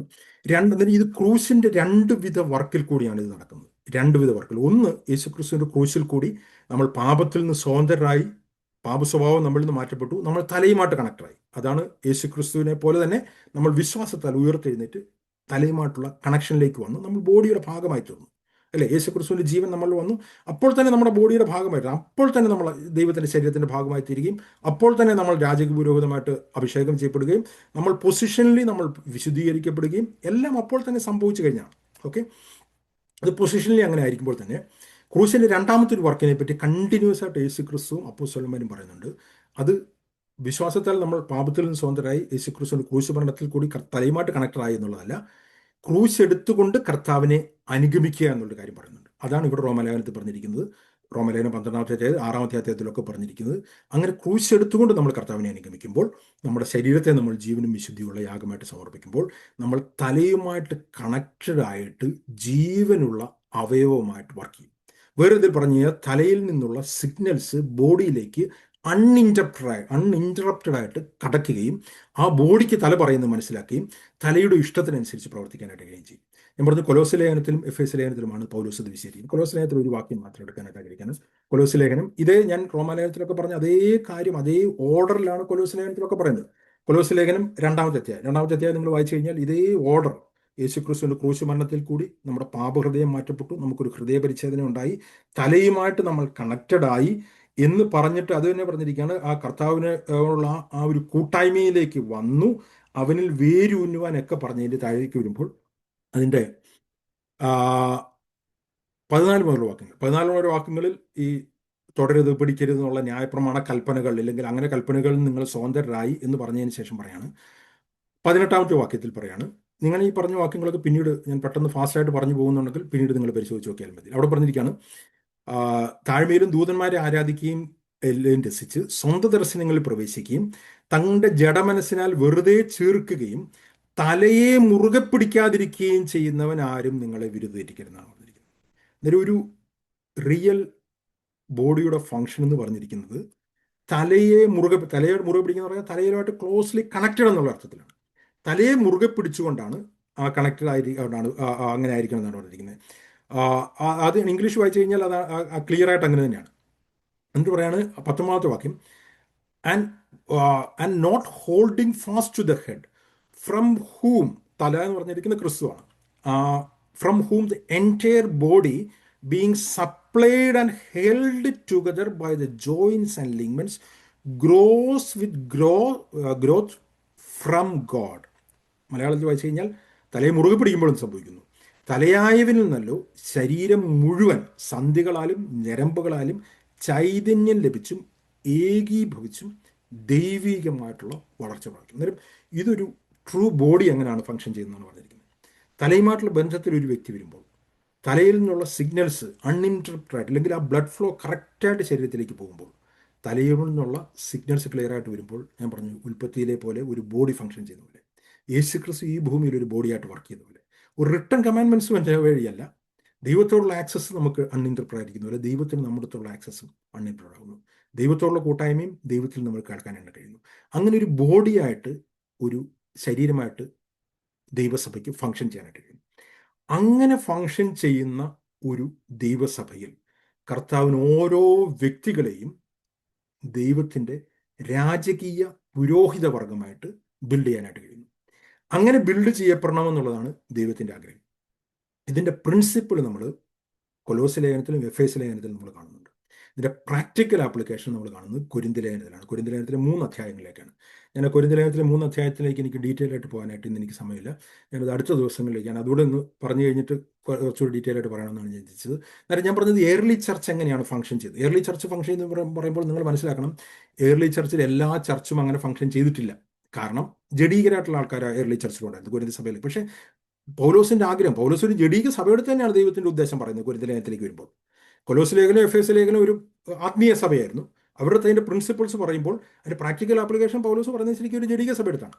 അപ്പോൾ നമുക്ക് മനസ്സിലാക്കണം, അപ്പോസ്തലന്മാർ എപ്പോഴും ഈ കാര്യം either the church is carnal or spiritual, അവരത് പറയാനായിട്ടും പഠിപ്പിക്കാനായിട്ട് ശ്രമിച്ചുകൊണ്ടിരുന്നു. ഇന്നത്തെ ഞാൻ പറയുന്നത് ഇന്നത്തെ കാത്തലിക് തൊട്ട് പെന്തക്കോസ് വരെയുള്ള ഒരു സഭകളും യഥാർത്ഥത്തിലുള്ള രാജകീയ പൗരോഹിത്യം പ്രാക്ടീസ് ചെയ്യുന്നില്ല. കാരണം അവർ ഒരു ബോഡിയായിട്ട് ഫങ്ഷൻ ചെയ്യുന്നില്ല. അതാണ് പറയുന്നത്. ഞാനത് മുമ്പോട്ട് പോകുമ്പോൾ വിശദീകരിക്കുക, എങ്ങനെയാണ് ദൈവസഭ ആദിമസഭ എങ്ങനെയായിരുന്നു എന്നും എങ്ങനെയാണ് അതിൽ നിന്ന് ഡീവിയേറ്റ് ചെയ്യപ്പെട്ടെന്നുള്ള ഹിസ്റ്റോറിക്കൽ ട്രൂത്തും ഇപ്പോഴെങ്ങനെയായിരിക്കുന്നു എന്നുള്ളത് ഞാൻ മുമ്പ് വിശദീകരിക്കാം. പെട്ടെന്ന് ഞാൻ കൊരിന്ത്യലേഖനത്തിൽ അടുത്ത ആഴ്ചയിൽ ഞാൻ പറയാനായിട്ട് ആഗ്രഹിക്കാനും ജസ്റ്റ് ആ ഒരു കാര്യം മാത്രം പറഞ്ഞിട്ട് എത്താനായിട്ടായിരുന്നു. കൊരിന്ത്യലേഖനത്തിലേക്ക് വരുമ്പോഴേക്കും ഇതിന്റെ പ്രാക്ടിക്കൽ ആപ്ലിക്കേഷൻസ് പൗലോസ് പറയുന്നുണ്ട്. കൊരിന്ത്യലേഖനത്തിലെ 3 അധ്യായങ്ങളിലൂടെയാണ് പറഞ്ഞിരിക്കുന്നത്. ഇത് ഞാൻ സെപ്പറേറ്റ് ക്ലാസ്സുകളായിട്ട് എടുത്തിട്ടുള്ളതാണ്. 1 കൊരിന്ത്യർ അതിന്റെ 10-ാമത്തെ അധ്യായം, സോറി 11-ാമത്തെ അധ്യായം, 1 കൊരിന്ത്യർ 12-ാമത്തെ അധ്യായം, 13-ാമത്തെ അധ്യായം, 14-ാമത്തെ അധ്യായം. ഈ 3 അധ്യായങ്ങളിൽ കൂടി ദൈവസഭയോ യേശുക്രിസ്തു എന്ന തലയുമായിട്ട് കണക്റ്റഡ് ആയിട്ടുള്ള അവയവങ്ങളെ ദൈവം എങ്ങനെയാണ് ദൈവസഭയിൽ പ്ലേസ് ചെയ്തിരിക്കുന്നുള്ളതും അതെങ്ങനെയാണ് ഫങ്ഷൻ ചെയ്യുന്നതിൻ്റെ പ്രിൻസിപ്പിളും അതിൻ്റെ പ്രാക്ടിക്കൽ ആപ്ലിക്കേഷൻ പറയുന്നുണ്ട്. അത് പ്ലേസ് ചെയ്തിരിക്കുന്നത് 12-ാമത്തെ അധ്യായത്തിലാണ് പറഞ്ഞിരിക്കുന്നത്. എങ്ങനെയാണെന്ന് പറഞ്ഞിരിക്കുന്നത്, ആ ഓരോ അവയവങ്ങൾക്കും ദൈവം വെവ്വേറെ ശുശ്രൂഷയും വരങ്ങളും കൊടുത്തിരിക്കുന്ന 12-ാമത്തെ അധ്യായത്തിൽ പറഞ്ഞിരിക്കുന്നു. 13-ാമത്തെ അധ്യായത്തിൽ അത് വർക്ക് ചെയ്യേണ്ട പ്രിൻസിപ്പിൾ സ്നേഹത്തിലാണെന്ന് പറഞ്ഞിരിക്കുന്നു. 14-ാമത്തെ അധ്യായത്തിൽ പ്രാക്ടിക്കലി അതെങ്ങനെ അപ്ലൈ ചെയ്തിരിക്കുന്നു പറഞ്ഞിരിക്കുന്നു. ഇത് മൂന്നും കൂടി നമ്മൾ മനസ്സിലാകുമ്പോൾ ഒരു പുതിയ നിയമ ദൈവസഭ എങ്ങനെയാണ് ഫങ്ഷൻ ചെയ്യുന്നത് എന്നുള്ളതും അത് വെച്ചിട്ട് നമ്മൾ ഇന്ന് കാണുന്ന ദൈവസഭകളെ നമ്മൾ പരിശോധിച്ച് കഴിഞ്ഞാൽ ഫ്രം കാത്തലിക് ടു പെൻറ്റക്കോസ്റ്റ് ദൈവസഭകൾ ഒന്നും തന്നെ ദൈവത്തിൻ്റെ ആത്യന്തികമായിട്ടുള്ള ആ ബോഡി എന്നുള്ള ഫംഗ്ഷനിൽ അല്ല വർക്ക് ചെയ്യുന്നതും എന്താണ് ദൈവത്തിൻ്റെ ഉദ്ദേശം എന്നുള്ളതും നമുക്ക് കൂടുതലായിട്ട് മനസ്സിലാക്കാനായിട്ട് കഴിയും. ഞാൻ ഇതിലേക്ക് കടക്കുന്നില്ല. കാരണം എന്ന് വെച്ച് കഴിഞ്ഞാൽ ഇതിലേക്ക് കടന്നു കഴിഞ്ഞാൽ വീണ്ടും സമയം കൂടുതൽ എടുക്കുന്നുണ്ട്. ഞാൻ ഇവിടെ വെച്ച് നിർത്തിയാണ്. അടുത്ത ആഴ്ചയിലേക്ക് വരുമ്പോഴേക്കും ഞാൻ ഇതിൻ്റെ കൂടുതലായിട്ടുള്ള കാര്യങ്ങൾ വിശദീകരിക്കാം. എന്തെങ്കിലും സംശയങ്ങളുണ്ടെങ്കിൽ ഞാനിത് വിശദീകരിക്കാം. ഞാനിതിൻ്റെ പ്രിൻസിപ്പിൾ മാത്രമേ പറഞ്ഞുള്ളൂ. എന്തായിരുന്നു ദൈവത്തിൻ്റെ ഒറിജിനൽ ഉദ്ദേശം, എവിടെയാണ് വീഴ്ച പറ്റിയത്, എവിടെയാണ് ഈ പൗരോഹിത്യം കടന്നു വന്നത്, യേശുക്രിസ്തുവിൻ്റെ ജീവിതത്തിൽ കൂടി കർത്താവ് എങ്ങനെയാണ് ഒരു ബോഡിയായിട്ട് ഫംഗ്ഷൻ എന്ന് കാണിച്ചു തന്നത്, യേശുക്രിസ്തു ക്രൂശ മരണത്തിൽ കൂടിയിരുന്നത് പോസിബിളാണ്. അതുകൊണ്ട് തന്നെ ഇന്ന് ദൈവത്തിനും മധ്യത്തിനും മനുഷ്യർക്ക് നടുവിൽ ഒരു പുരോഹിതന്റെ ആവശ്യമില്ല, ഒരു മധ്യസ്ഥന്റെ ആവശ്യമില്ല. ദൈവസഭയിലെ എൽഡേഴ്സ് എന്ന് പറഞ്ഞിരിക്കുന്നത് പുരോഹിതന്മാരല്ല, അവരും ദൈവസഭയിലെ ഒരു അവയവം മാത്രമാണ്. അവരുടെ ഫംഗ്ഷനിലും റോളിലും മാത്രമാണ് വ്യത്യാസമുള്ളത്. അല്ലാതെ ആ കാര്യങ്ങളൊക്കെ മുമ്പോട്ട് പോകുമ്പോൾ ഞാൻ വിശദീകരിക്കാം. എന്തെങ്കിലും സംശയങ്ങളുണ്ടെങ്കിൽ ചോദിച്ചു കഴിഞ്ഞാൽ ഞാനത് കൂടുതലായിട്ട് ക്ലാരിഫൈ ചെയ്യാം. Thank you.